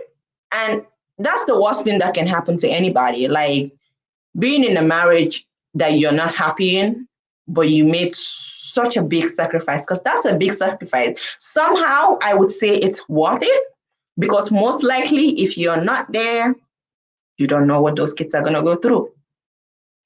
There is no better person to take care of a child than a mother. My sis, we are suffering big time in the hands of our African wives. They are always deny us. What's more abusive than that? They deny you what? Like, I think he's talking about bedroom. I'm sorry you're going through that. I'm sorry you're going through that, but okay, let me ask, are you the one going through that or what? Because how do you know they always deny them? So, like I was saying, some people will be in these type of marriages because they just want to be there for their kids. And I don't think it will be fair to say it's not worth it, because sometimes I think it's worth it, because a lot of people that have left their kids behind because they didn't go live with the kids, they didn't have the right to do so, or even if they tried to, they have been fought, you know, and eventually they couldn't move with their kids. What happened is that a lot of people that happened to today, their kids are suffering in the hands of another woman or in the hands of other people. Yes. And that's why sometimes I'll sit and say, I'll pray to God so that I can have good life, you know, I can have long life in good health, because I'm just kind of scared for my children. I'll be like, I don't know what's gonna happen, God. Whenever I pray my 5 daily prayers, I'll pray for them, and I'll be like, keep me alive so that I can, you know, protect them. I'll pray to God. Sorry, I see you, Jamila, Jahari. I'll be like, let me leave so that I can, protect them. Let me stay for until they're grown. Because that way they can do so many things by themselves. I'll just pray for them and be like, because I'm scared. If something happens to me, let's say I have properties, in the name of my kids. If something happens to me, somebody can take it. And it doesn't matter who it is, you know. I have a family, my husband have a family. So if we take it, I cannot guarantee what people feel in their heart. Even my own brothers that I'm the same mom and dad from. I can't guarantee. I'm the type of person, I'm not very sentimental, I think, and I always think about things like this. Anything can happen. I cannot guarantee. I believe, I hope my brother will take care of my kids, but I cannot guarantee he would do a perfect job. Hi, Jahari. How are you doing? Thank you for joining. Hi, Sammy's Treasures. Can you hear me? Can you hear me? Hello? Yeah, I can hear you. Okay. Yeah, I wanted to come in. It's not an easy thing for me to talk about, but I was a product of that because my parents, they didn't have parents nurture them. You know what I'm saying? Like my mom didn't know her parents, and my father, his mother was taken away from him when he was 7 years old. So it wasn't, when sometimes when children are the product of that, it comes with a lot of pain and a lot of trauma. So I kind of can see what's going on with this topic that you're talking about, because it's very unhealthy for the children. Like I was one of 7, and we was left alone a lot, latchkey kids, because my mum was a single mother, and my mum Right. was a nurse, and she had to raise us by ourselves. My father was taken into military, and he had his own trauma going on, and that resulted in him leaving and going AWOL from military after 15 years. And then, he was, he had alcohol problems, you know what I'm saying? So, there was a lot of times where we would be dropped off in America, while my mom would go to Jamaica and visit her family. So it Yeah. comes with a lot. It comes with a lot. But the thing is that the thing that I wanted to say is that when these things happen, the parents need to come to a mutual understanding, because it's very damaging for the children. Absolutely. Very damaging for the children. Like I feel for that child right now, pulled in the middle of this situation, because the parents can't work it out, because that happened a lot. I saw that a lot. And I got to be honest with you, I didn't grow up, like my parents were Rastafarians. I didn't really, from Jamaican background and Afro-Cuban background, I didn't really grow up seeing people happily married. I saw them in tolerant relationships. Someone Wow. married, someone not. I didn't really grow up seeing. I had a couple of friends at school that their parents were married, and they were okay, but I never really grew up seeing people happily married. I see it now, you know what I'm saying, now that I'm older, but I didn't grow up seeing that, especially in my culture. It was more a case of you just do what you got to do to survive, you know. And it's sad, because even my perception of relationship is very very different, you know what I'm saying, based on that, because you don't get to know what it really means, Right. and my parents were not the type of parents that were, oh, I love you, I care for you, they didn't come from that. So they never was able to deliver that to us as children. It was always like, just do what you got to do to get by, that kind of energy, so I say that to say that we have a lot of healing to do. And the thing is, we got to be careful about not being on so much social media, like, try to stay away from that a little bit if you are in relationships. Like I haven't been in a relationship for 6 years, and that's by choice, you know what I'm saying? Because, I've told you before, I've got guardian to 2 boys, so they're my focus right now, you know what I'm saying? Because I want them, because they don't have their mother in their life, and I want them to have some kind of normalcy, you know what I'm saying? Because they don't know their father. And they were going to be given away to the state. So me and their uncle fought for them, you know what I'm saying, because of the situation that's going on. So I think that we have to be careful about knowing ourselves and taking care of ourselves and getting the healing that we need, you know what I'm saying, to become better human beings for ourselves first, before we even get into relationships, because it's not a joke, you know what I'm saying. To destroy somebody's life is not fair, because you haven't got your mental capacity, or your stuff is not together, you know what I'm saying. So I think that we have a lot of work to do, but the thing is, we have to be honest with ourselves, you know, like if you're in an abusive situation, sometimes it's not so easy to get out of, you Right. know. Like some people want to get away from it, but it's not that easy to get away from it.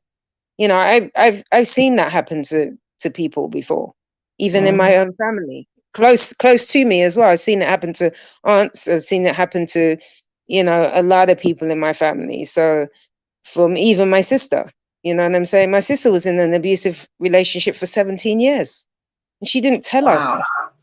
You know, she didn't tell us anything, so we didn't know, because she always made it look like everything was okay.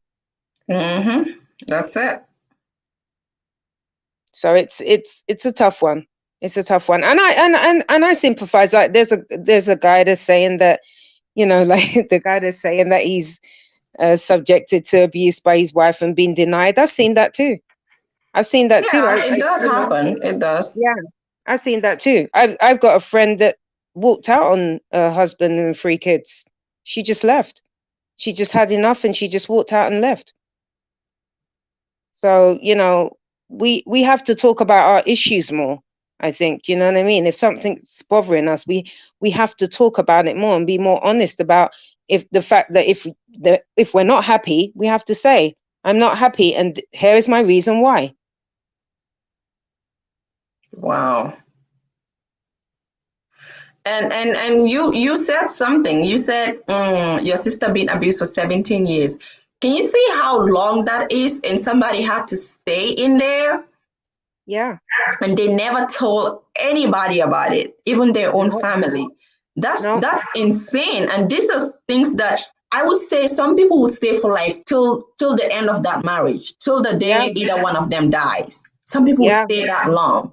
And it's yeah, important, like you said, that we love each other, we love ourselves. Because I yeah, feel like people don't even know what love is for themselves. yeah, So they don't even realize when it's time to get out, exactly.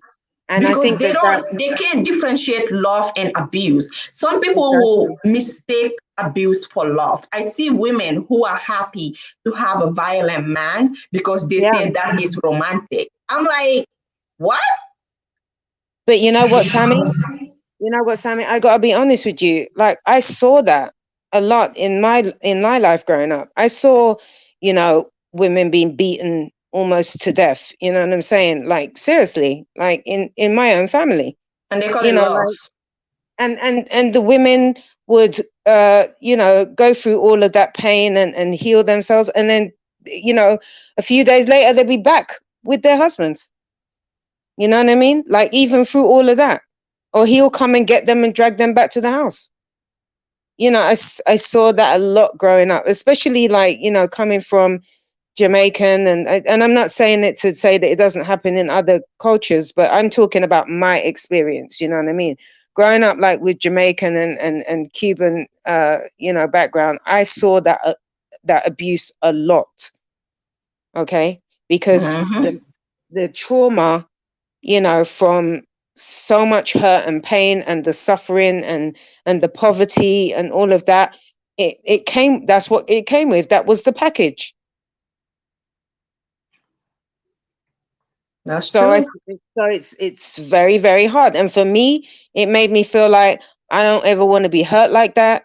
You know, after seeing what my sister went through, you know, and the only thing that saved my sister was she, you know, like we saw an incident that was happening with one of her kids, and my mum stepped in, and that was the only thing that saved her, because that man probably would have killed her. And I'm just going to be honest with you, because he was that violent. Mm-hmm. I think some people are sick though, because I know someone that time I was in Gambia. This girl used to tell us when she have like a man who is so calm, you know, they don't fight a lot. She would say the relationship is boring. And she doesn't like it. She doesn't like men who are calm. She likes like when you guys can fight. And then she said the makeup part is really nice. And I'm Oh like, my you are God. sick. Okay. That's like sick. That's unhealthy. Yeah, But I'm like, you're very sick. some people feel that they, you know, they can live with that. You know what I mean? Like I can't do all that. Like growing up with seeing all that violence and all that abuse and stuff, I was like, no way. I'd rather be by myself than go through that. I can't do it too. I hate arguments itself. Like argument between couples, it's not even nice. It's not healthy, and it I don't know, it leaves you both feeling some type of way about yourselves, you know? And I feel like it even reduces love. If you're arguing with your wife all the time, you better check yourself. Both of you check yourself, because the more you continue, you're gonna feel less love for each other, you know? You Yeah. won't feel each other anymore. And this is what people don't know. Those little arguments is what kind of like kills those relationships. Yeah. But I also remember, you know, like, and I've been there. I've been that girl. You know what I mean? I've been that girl, you know, that I was really young, you know, like I left home really young. I was 15 because you know, when you grow up in a household where there's so many children, you know, like you just want to get away from everybody. You know what I'm saying? You do. And I wasn't getting on with anybody in my family. You know, I remember feeling like that at 15, and I left home very young. And the first person that shows you some type of attention, you latch onto that. You know what I'm saying? You really do. And I remember being in it wasn't as abusive, but I remember being with somebody that was very controlling, and I was in and out of it for 7 years, you know, because I just didn't know any better. You know what I'm saying? Like you kind of feel like you attract all you know, and there was times when I was like, oh, this is okay. I normalized it. You know, it took me years to figure out that this is not healthy for me. You know what I'm saying? Like, even when I was in it, like, I kept feeling like, okay, things are going to change, things are going to turn around, but it never did, you know? And I gravitated to that because I felt like I didn't really know what love was, because I never saw it. I never saw healthy relationships.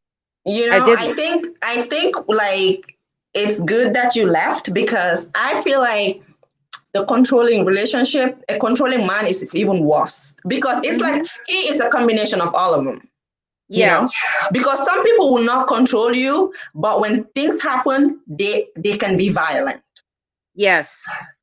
But Yes. the person that controls you will also be violent as time goes on. Yeah. I'm not gonna So lie. that's like a combination. I've been in it, you know what I mean? And I've been in it twice in my life. You know what I'm saying? And the second relationship after that, getting out of that, was very violent. We were both violent to each other, because we got into fights, and the anger came out of me from the previous relationship. Mm-hmm. So I would get into fights with this guy, you know what I mean? Because I Yeah. was so angry, because I was, you know, like the anger was still there. And that's Yeah. when I figured that I needed to get myself together for myself, and not be in a relationship. You know what I'm saying? But a lot of people don't get to that place. Sometimes they don't make it. And you know what you said, sometimes some people after they leave such relationship, you know, every relationship they get into, they get very defensive. And that's when people get into relationship at the wrong time. Because when you leave an abusive relationship or a relationship that you almost lost your life, I think you should calm down and relax. You know, heal yourself. You know, take your time, heal yourself. Don't listen to people, because if you come from an African society, people will expect any man that comes you should marry. You get what I'm saying?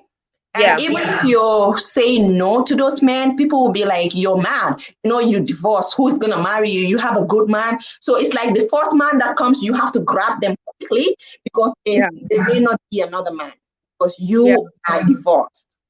You know, and that's when people will get into relationships very quickly, and then they will start fighting again, because now they get defensive, not because they have a bad person, or they're in a relationship with a bad person, but they are trying to protect themselves from what happened the last time. You get what I'm saying? Yeah. Because Africans don't take their time in marriage. They just get into it because the society expects you to be married as a woman, and everybody is looking at you. If you're divorced, you may not get married again. So the first man that comes, you need to take advantage and quickly marry that person. Yeah, it's not healthy. I'm telling you. Like I remember my mom, the frustration of my mom. You know what I'm saying? Like she was a very humble, very calm woman. But I remember, like, every time she took us to my dad's in Florida, the frustration of seeing him, she just didn't even want to see him. She started to make him come to the airport and just pick us up, because she didn't want to go to the house and even drop us off. She just wanted to she said, you got to have a relationship with your father. And we was just taken there. You know what I mean? And she would just go to visit her family in Jamaica or in Cuba. And she would just be like, you just need to have a relationship with your father. You need to have a relationship with your father. And for us, it was like, yeah, but he's married and he's got other children, and we're not important to him now. You know what I mean? So all the time that you're dropping us off, it's not relevant to us. You know what I'm saying? That's why I say that to you all the time. My parents remarried, and I'm one of 14. And we're all like, there's a lot of us that have a lot of issues. You know what I mean? Even though they feel like it's better, because to them it was like, well, you know, my dad always used to say to me, well, you know that I didn't have any parents. You know what I mean? He always used to throw that in our faces. You know, you guys are lucky. You know, he always used to say that stuff. And I was like, well, how are we lucky? You know what I mean? Because you're not even present. You know, you're here, but you're not present. You know what I mean? We have to wait until you're not like passed out with the alcohol before we can get any form of attention. It was that, you know what I'm saying? And then my mum was just trying to be, you know, as best as she could be, because she's got to look after 7 kids and put food on the table. So it was like, you know, like when you look at the whole spectrum of things, when people are not nurtured, they can't nurture. They don't know how to do that, you know. And my grandmother was the same too. She was like, I didn't have parents. Parents what? You know, what does that mean? She said, I raised myself. You know, so when you come up like that, it's, you know, that cycle just keeps repeating itself, you know. And even if it's not people that don't have parents, because I think a lot of Africans, the Africans in the chat room would agree to this, you know, that like growing up as Africans, you know, like, because she mentioned it here, they don't show us like the kind of love that we need, you know. The parents are just there like, I'm a parent, you know, you have to do this, you have to do what I say, you know, I have to feed you, I make sure I provide. There's nothing like even people sitting and having family time and talking about certain things, you know. As an African, especially a lady, most likely you will not see a lot of African girls sitting with their mothers talking about relationship, talking about men, talking about themselves, you know, even how to, you know, clean themselves as a woman, you know. They don't tell us things like that, but we are expected to know. And we grow up not knowing how to love because the way African parents show love is very different. Yeah. They show love in a very harsh way. Yeah. And we get used to that and we grow up. Then when we go into a relationship, that's how we show love too. You know, Yeah. you'll see some people, there are people that like some people who complain, like the husband never appreciate you when you cook. You're gonna be married for 10 years and they Yeah. never appreciate your food. I mean, those little things that are very, very important is people don't know it, not because they don't want to do it, but they don't know how important it is because they Yeah. have never seen their mother do it. They've never seen their dad do it. They don't know how to show love. So for that reason, they can't even show it to you. So you'll see Yeah. people that get married to somebody or in a relationship, and then the wife is always complaining that you don't treat them the way they like because they don't know. So that's why some people be like, maybe you have to teach them. But I think it's very hard to teach somebody who does not even want to do it or know how to do it. I mean, some people can learn when they love you, but the expectations, like from some of us, sometimes our expectations may be too high and unrealistic because you expect them to know, not knowing Yeah. you have to let them know. You have to tell them these things. You have to teach them.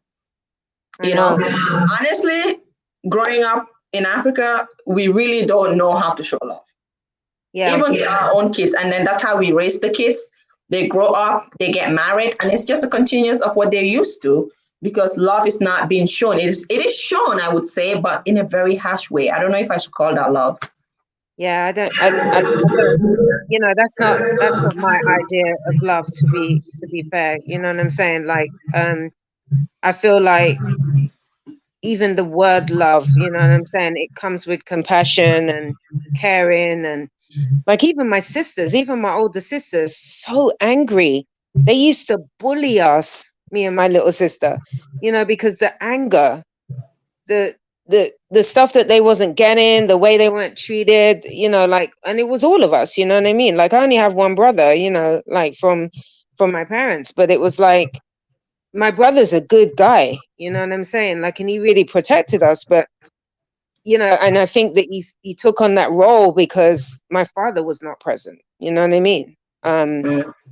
and I just feel like we just have to be really careful when we've got, like I don't have kids, you know what I'm saying? And I've never been married, and I've never had the desire to neither because of what I saw, you know. But I feel like even with my godsons, like I hug them a lot. You know what I mean? And I tell them I love them a lot because they've just been through so much. And I remember what it was like growing up and not having that. You know what I mean?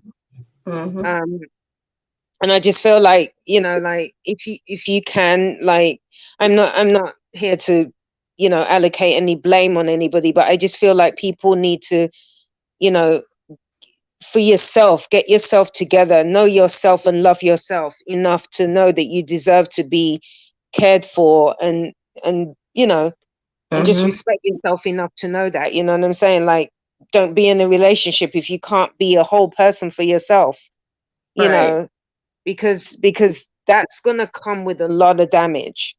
Like I knew that I was damaged, you know what I'm saying? And I had to get that together, because I couldn't continue to keep that cycle going. I just couldn't, for Mm. myself, because I saw it so much. And it Yeah. took a lot. It took a lot for me to come on here and even talk about it because I'm not even that person anymore. You know what I'm saying? Like I, when you don't grow up with somebody telling you I love you, or as a parent, it's very traumatic. Like, because you're like, wow, like why don't they care about me? Why don't they love? You know what I'm saying? Like you think that all the time in your head, and then when you're in relationships and it just doesn't come out, that it doesn't equate to that, you're like, well, what's wrong with me? You know what I'm saying? So I had to really get to know myself and to love myself and to care for myself, and respect myself enough to know that I don't have to be that damaged human being all the time. You know what I'm saying? I don't have to exercise that anger all the time. I just need to be better for myself, for my mental capacity and my physical, Mm-hmm. So I did a lot of work, a lot of work. Yeah, bless your heart. I understand what you're saying because it's not just you. I mean, most of us that are on this like chat understand where you're coming from because I mean, it's not as if like we're mad, but the fact that we have never been told, like some you grow up like all the way to 30 years and your father, your mother never tells you, I love you. It's so sad, you know? Yeah. But when you don't come from that, you can't deliver that to anybody. You know what I mean? And I feel like that's why yeah, it is still very hard for them to even show us love, even when you're far away. Because the only love, okay, let's say for example, the people that are here in the West, right?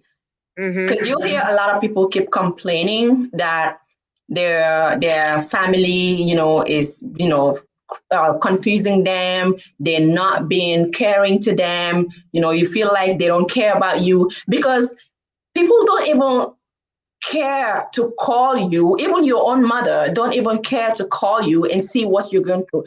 One of my friends, when she was pregnant, she she literally told me this, and I felt so bad because I can understand being pregnant, all those hormones. So you yourself, your body is kind of like messed up.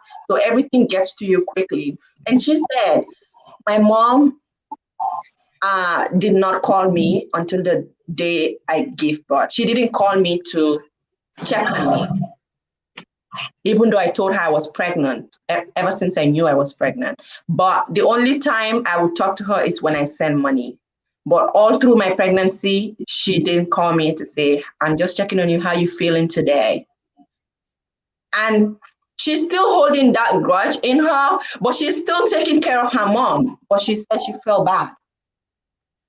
So yeah, it's like people don't even know how to show people love. How can you? But that one is weird though, because I don't think there's a lot of African moms that would do that, because mothers and their kids, when you're pregnant as a woman, you know how it feels. So you would most likely keep checking on your child. My mom, I used to get tired of it. Sometimes I'll ignore the call because it's like talking every day. So that's kind of weird, because I was like, that is weird. I said, because she's a woman. I said, everybody that I know, like their moms block them when they're pregnant.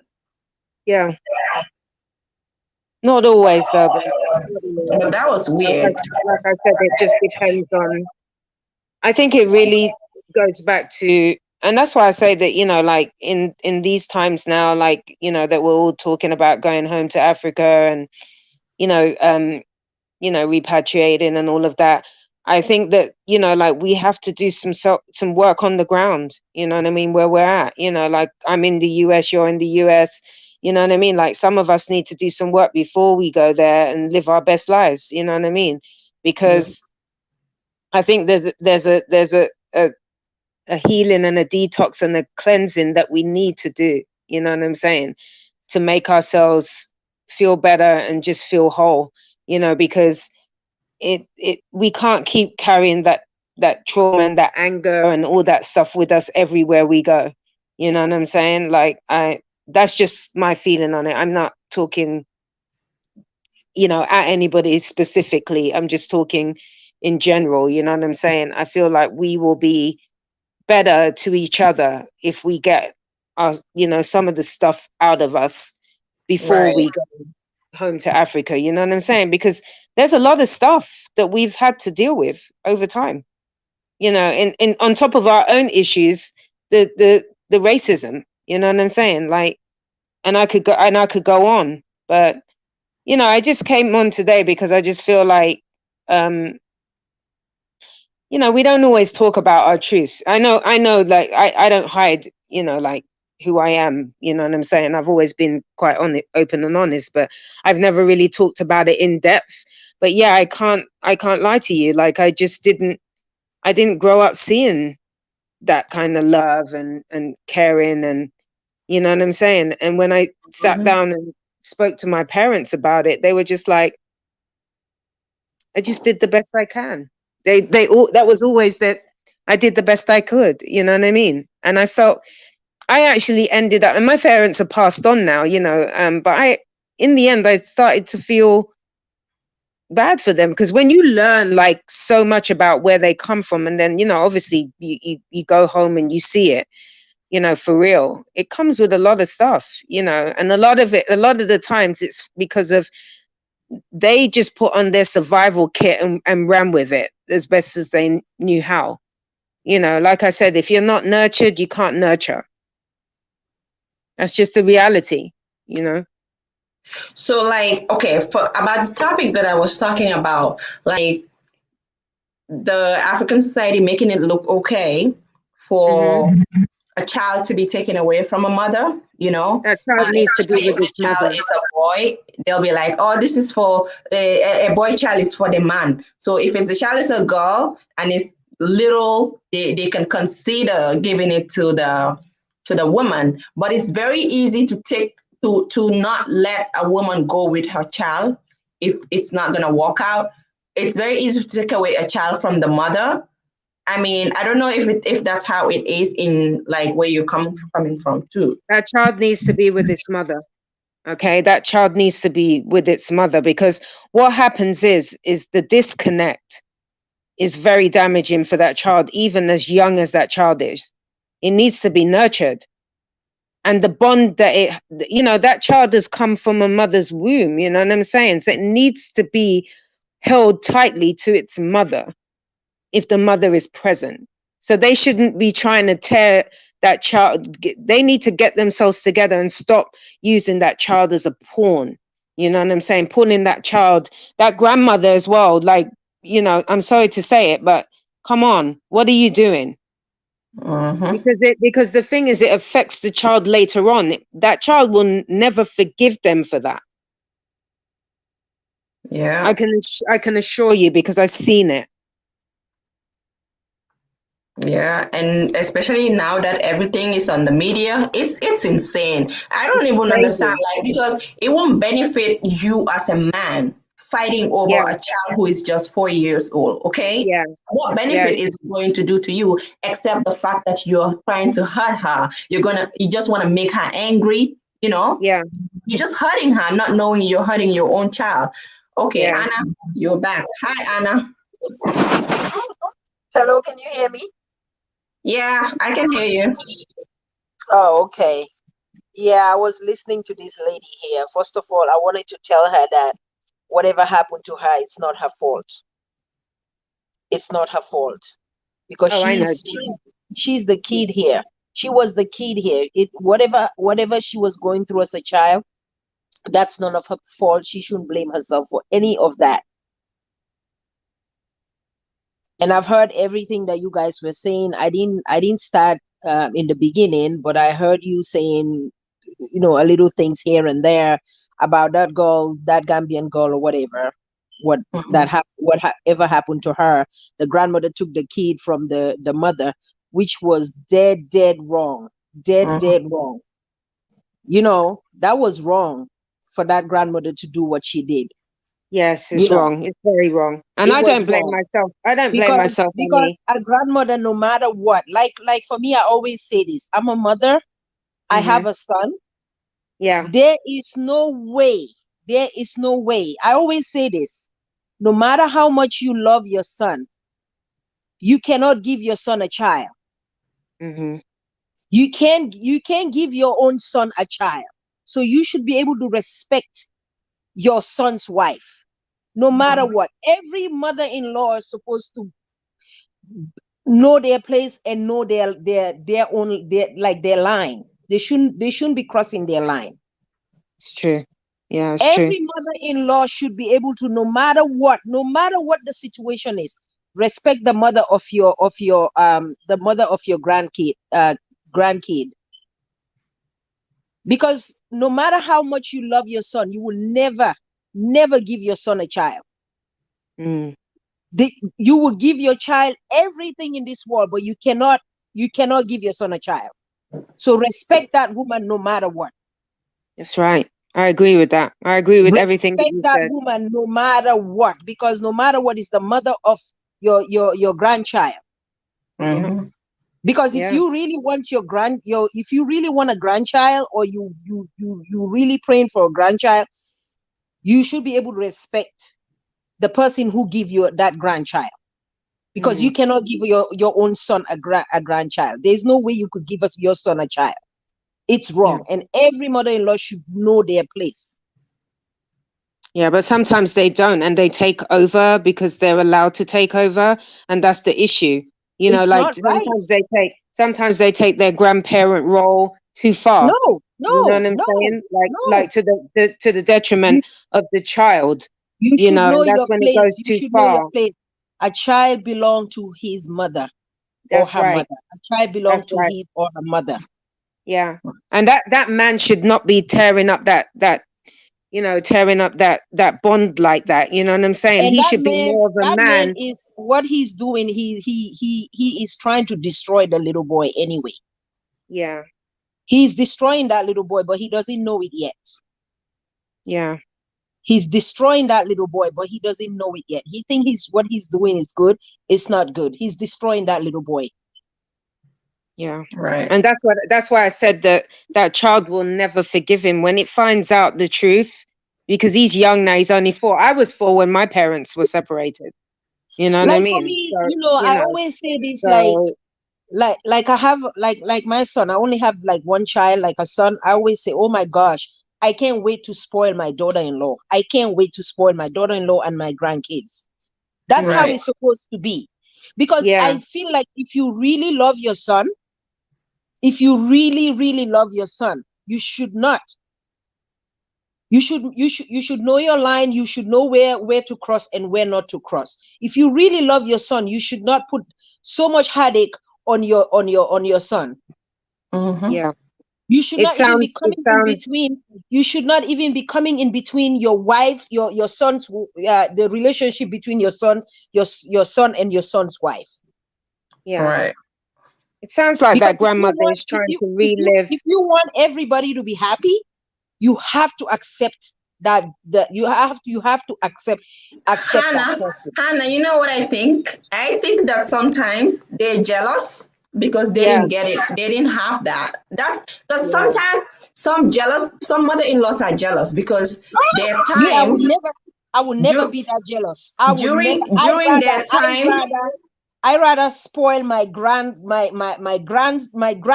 and my granddaughter. Everybody's gonna be happy. That's how I want to be that mother-in-law that it's like the girl will be like, oh my God, like mm, she will be my daughter too.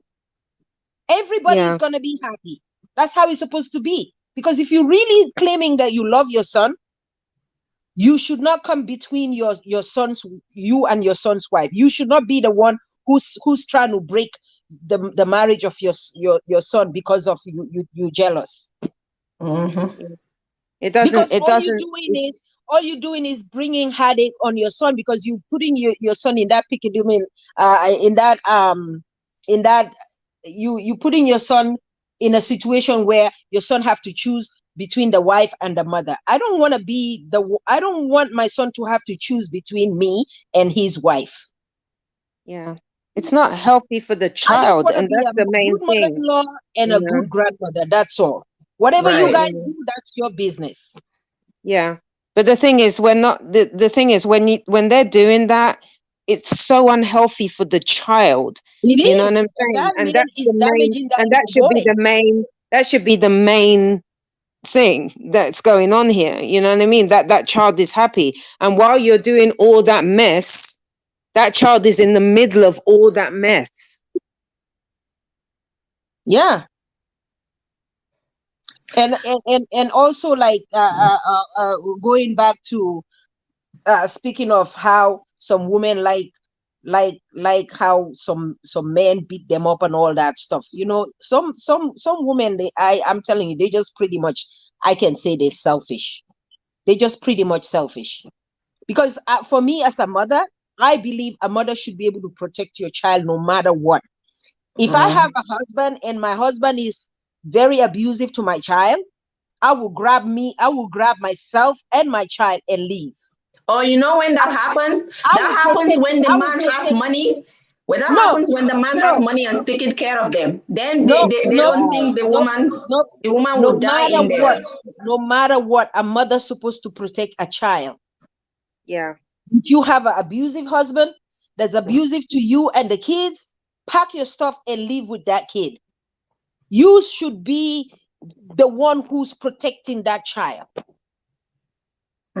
But Absolutely. like, but like I You said, know, Hannah, it's not right for a woman to stay in a marriage just because. If there yeah, is a but child Hannah, involved, you have to be the one who's protecting that child. The child doesn't ask to come in this world.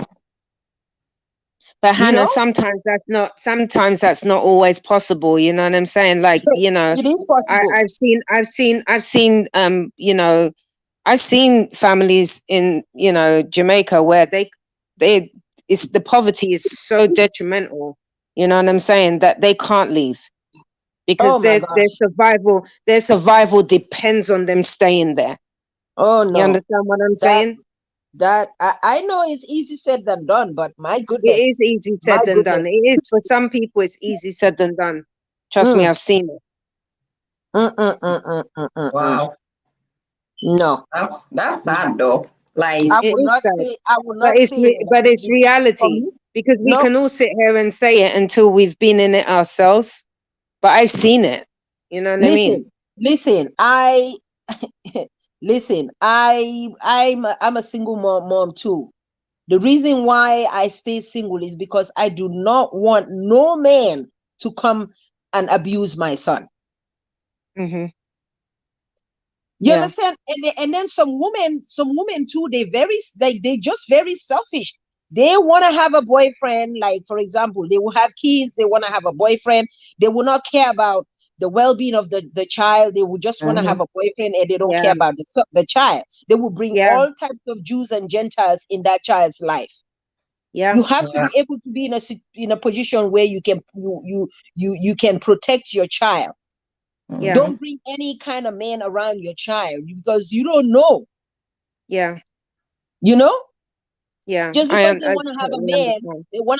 they can't stay single. So they can just date anybody and bring any type of man in their child's life. Especially if your child is like a girl, it's Yeah, very Yeah, important you know yeah, who you're oh bringing, yeah, because oh that's the yeah, mistake some people make. They bring any type of person because they think, oh, because you're my boyfriend you're gonna treat my child good, not knowing no, some of these people can even be looking at your child in a way that you don't appreciate. exactly, And some people, exactly. exactly. their kids will get abused under their nose and they will never know. Oh no, not Yeah, me. That's the yeah, reason why I stayed single for a very long time because I wanted to focus on my son, make sure I don't bring any. My son will tell you, I don't bring anybody yeah. in my son's It's, life it's I mean, because, I could tell you so much more, but it's like oh my God, we don't have days. You know what I mean? We don't have days, but I can assure you that, like I feel like, because I've got five sisters and one brother.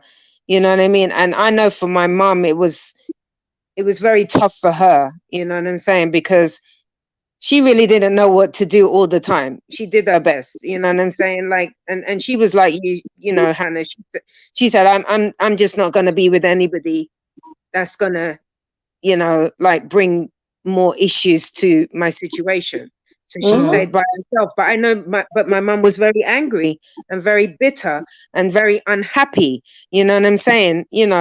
Like, because she was doing it all by herself, and it was not easy because we lived in the UK. There was racism. There was a lot of things that she had to go through all on her own. yeah, With seven children, it's tough, man. You know what I yeah, mean? I know, yeah, yeah, it's not easy, yeah, but So I'm I telling take my hat you, off to single mothers. I do. I really do. I take my hat off to single mothers and single fathers too. Because Yeah. I got a friend that's a single father right now. His wife left him with three children. She walked out. And he Wow. did everything. He did everything for her. She walked out because she decided that she wants to go and live her best life, as people say. She wants to go out there and be young, free, and single, and People, do people like whatever. that, people like that, You know. they shouldn't have never had children. People like selfish, selfish, selfish, selfish. And when you look at So, it, it's always people that have good men that do that because they know the kid is gonna be taken care of anyways, even if they leave, you know? yeah, So the people that have the good ones always have the bad people, always have the bad, Yeah. like, okay, the men that have good women don't appreciate them. Then the women that have good men, they always the bad women. yeah. It's crazy. And he still tells me that he still loves her and he would take her back tomorrow. And she has no Oh my respect for him God. whatsoever. No respect for him whatsoever. Like none. Zero. Oh boy. That's crazy. But So then Very talking about sad. it again, what kind of woman, what kind of mother is gonna leave without, how can you be comfortable leaving your kids behind and you're just going to enjoy your life? Yeah, I don't even understand. I like can't even think about it because I can there's never do some that to my some kids. there's I've some women seen out I've there, seen they're it. very I've seen selfish, it. very Yeah, selfish. I've seen it. Yeah, I've seen it Some plenty women, of times. I mean, some women out there's some women who are very selfish, Yeah, very and they selfish. don't care and they turn their back and they don't look back. Trust me. When you decide to have a child, you're supposed to be with that child, no matter what, no matter what. See, we I'm about to wrap up, but before I go, let's kind of touch on this a little bit, maybe for like 10 minutes or like 5 minutes. So, okay, people don't even know. And this is like to Africans.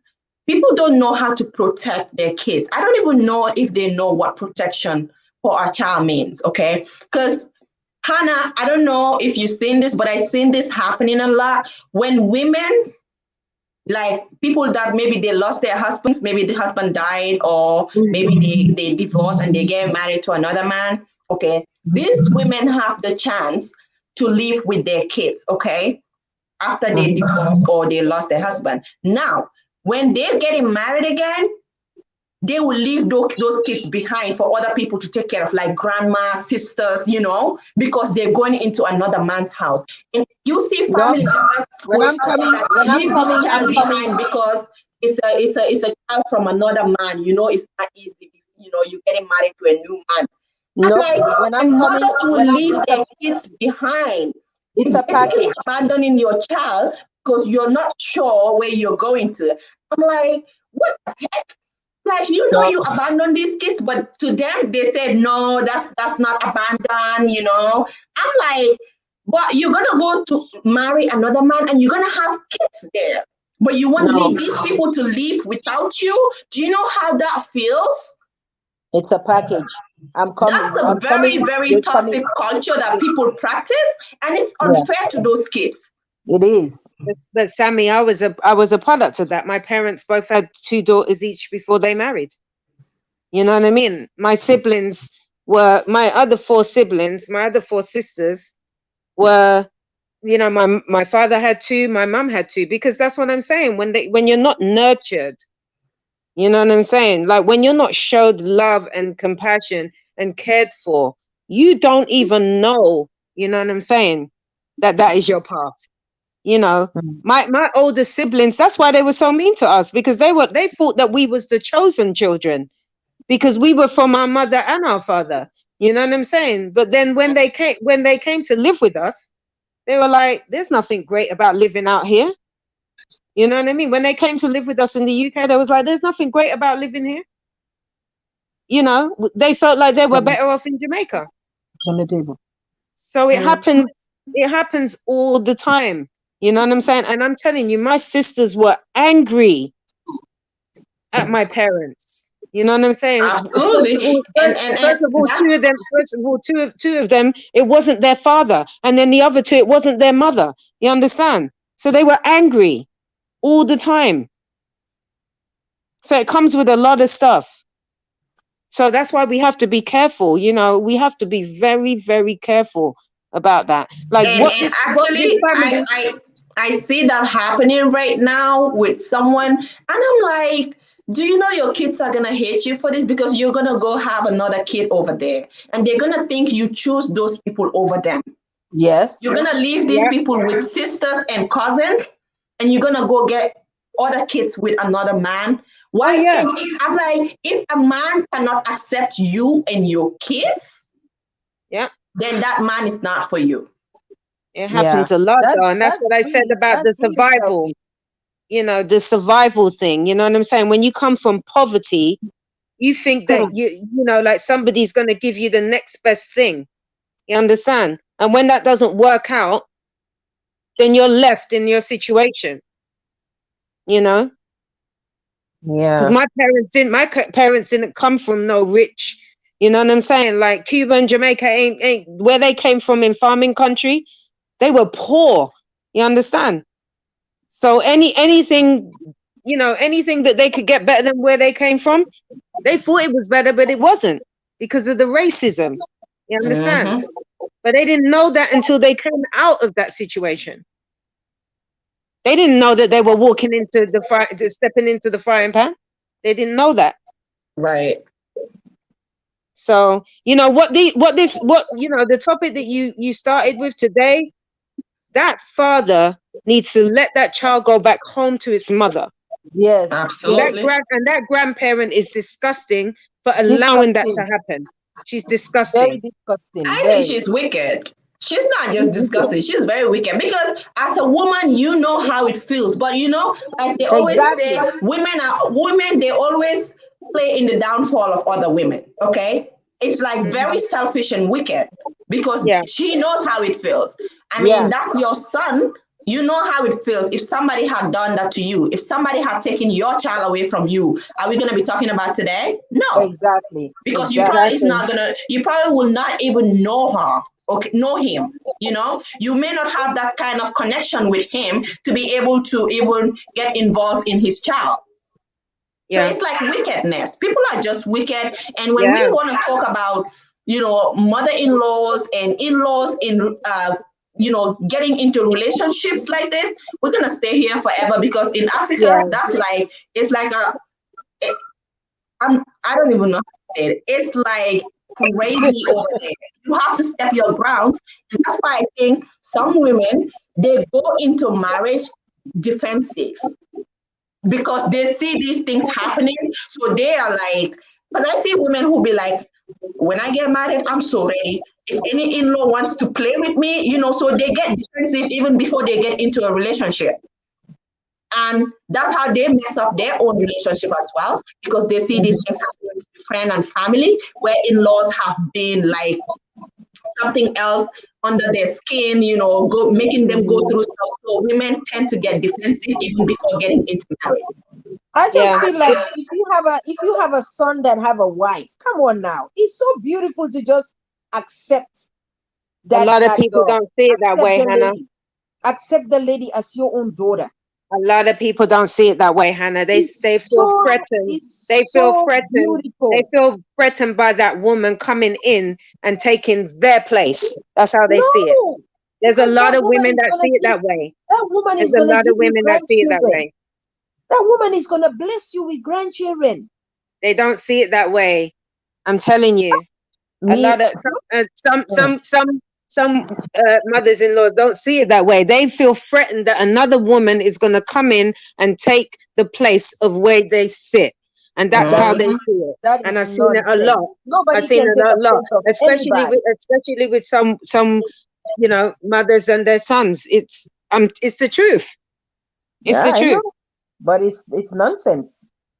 It It's is nonsense. nonsense, but it's the truth, and it happens a lot more than we see. It's nonsense. Mm-mm. So that Mm-mm. anyway. Anyway, Well, we're Sammy, gonna wrap up Sammy, because always I coming have up to with these go too. amazing topics. All Say right, it again. Queen. I said you're always coming up with these amazing topics. But yeah, I thank you for allowing me on the panel today, sis. Like, I love Yep. you, Queen, and I love what you I do. You're doing know. good work You're and welcome. I you're love you trying to too. help your I'm people. streaming both on YouTube and Facebook, so Oh, follow us okay. on Facebook. But Okay. yeah, I really appreciate you guys coming on board. And like once again, Happy Women's Day, and I hope you guys Yes. had a wonderful one. Hannah have a YouTube channel. If you guys want to check her out, it's Hannah's Beauty TV, like it is here. Hannah's Beauty TV, and she does amazing beauty tips and tricks. She's so amazing. But yeah, these are some of the things, toxic cultures, toxic African cultures, both in the Caribbean and some people even say in America in the olden days. Yeah. But at least things are getting better here. I mean, I love my African culture, but there are some things that just needs to go because they are not beneficial to us as a people. They're just destroying us, and we just stagnant at one place with nothing to hope for. Nothing is better. It's crazy, and some of these things are more on the women's side. Women go through a lot in Africa, in as much as I understand that men do go through a lot, but most of these things are like it's more meted on women than men, and we need to talk about it. We really need to talk about it. But Yes, we do. I will be coming live again tomorrow, but that this time around I believe it's going to be about our kids, because I touched on that topic right now about people leaving their kids behind just for marriage, because I wanted to make a topic about it. Okay. But yeah, Jackie, I really appreciate you. Hannah's Beauty TV. Thank you. Okay, thank you. Oh my Have a God. good night. Bye, Hannah. Bye, Queen. Bye. Take care. Bye, Bye. Queen. Take Hi care. guys, Bye, thank you Queen. all for joining me and watching. I really appreciate you guys, and everybody on Facebook as well. Fatu, I see you. I see Sam Cisse as well. Mariama, I see all of you. So thank you, and I will see you guys tomorrow. Bye.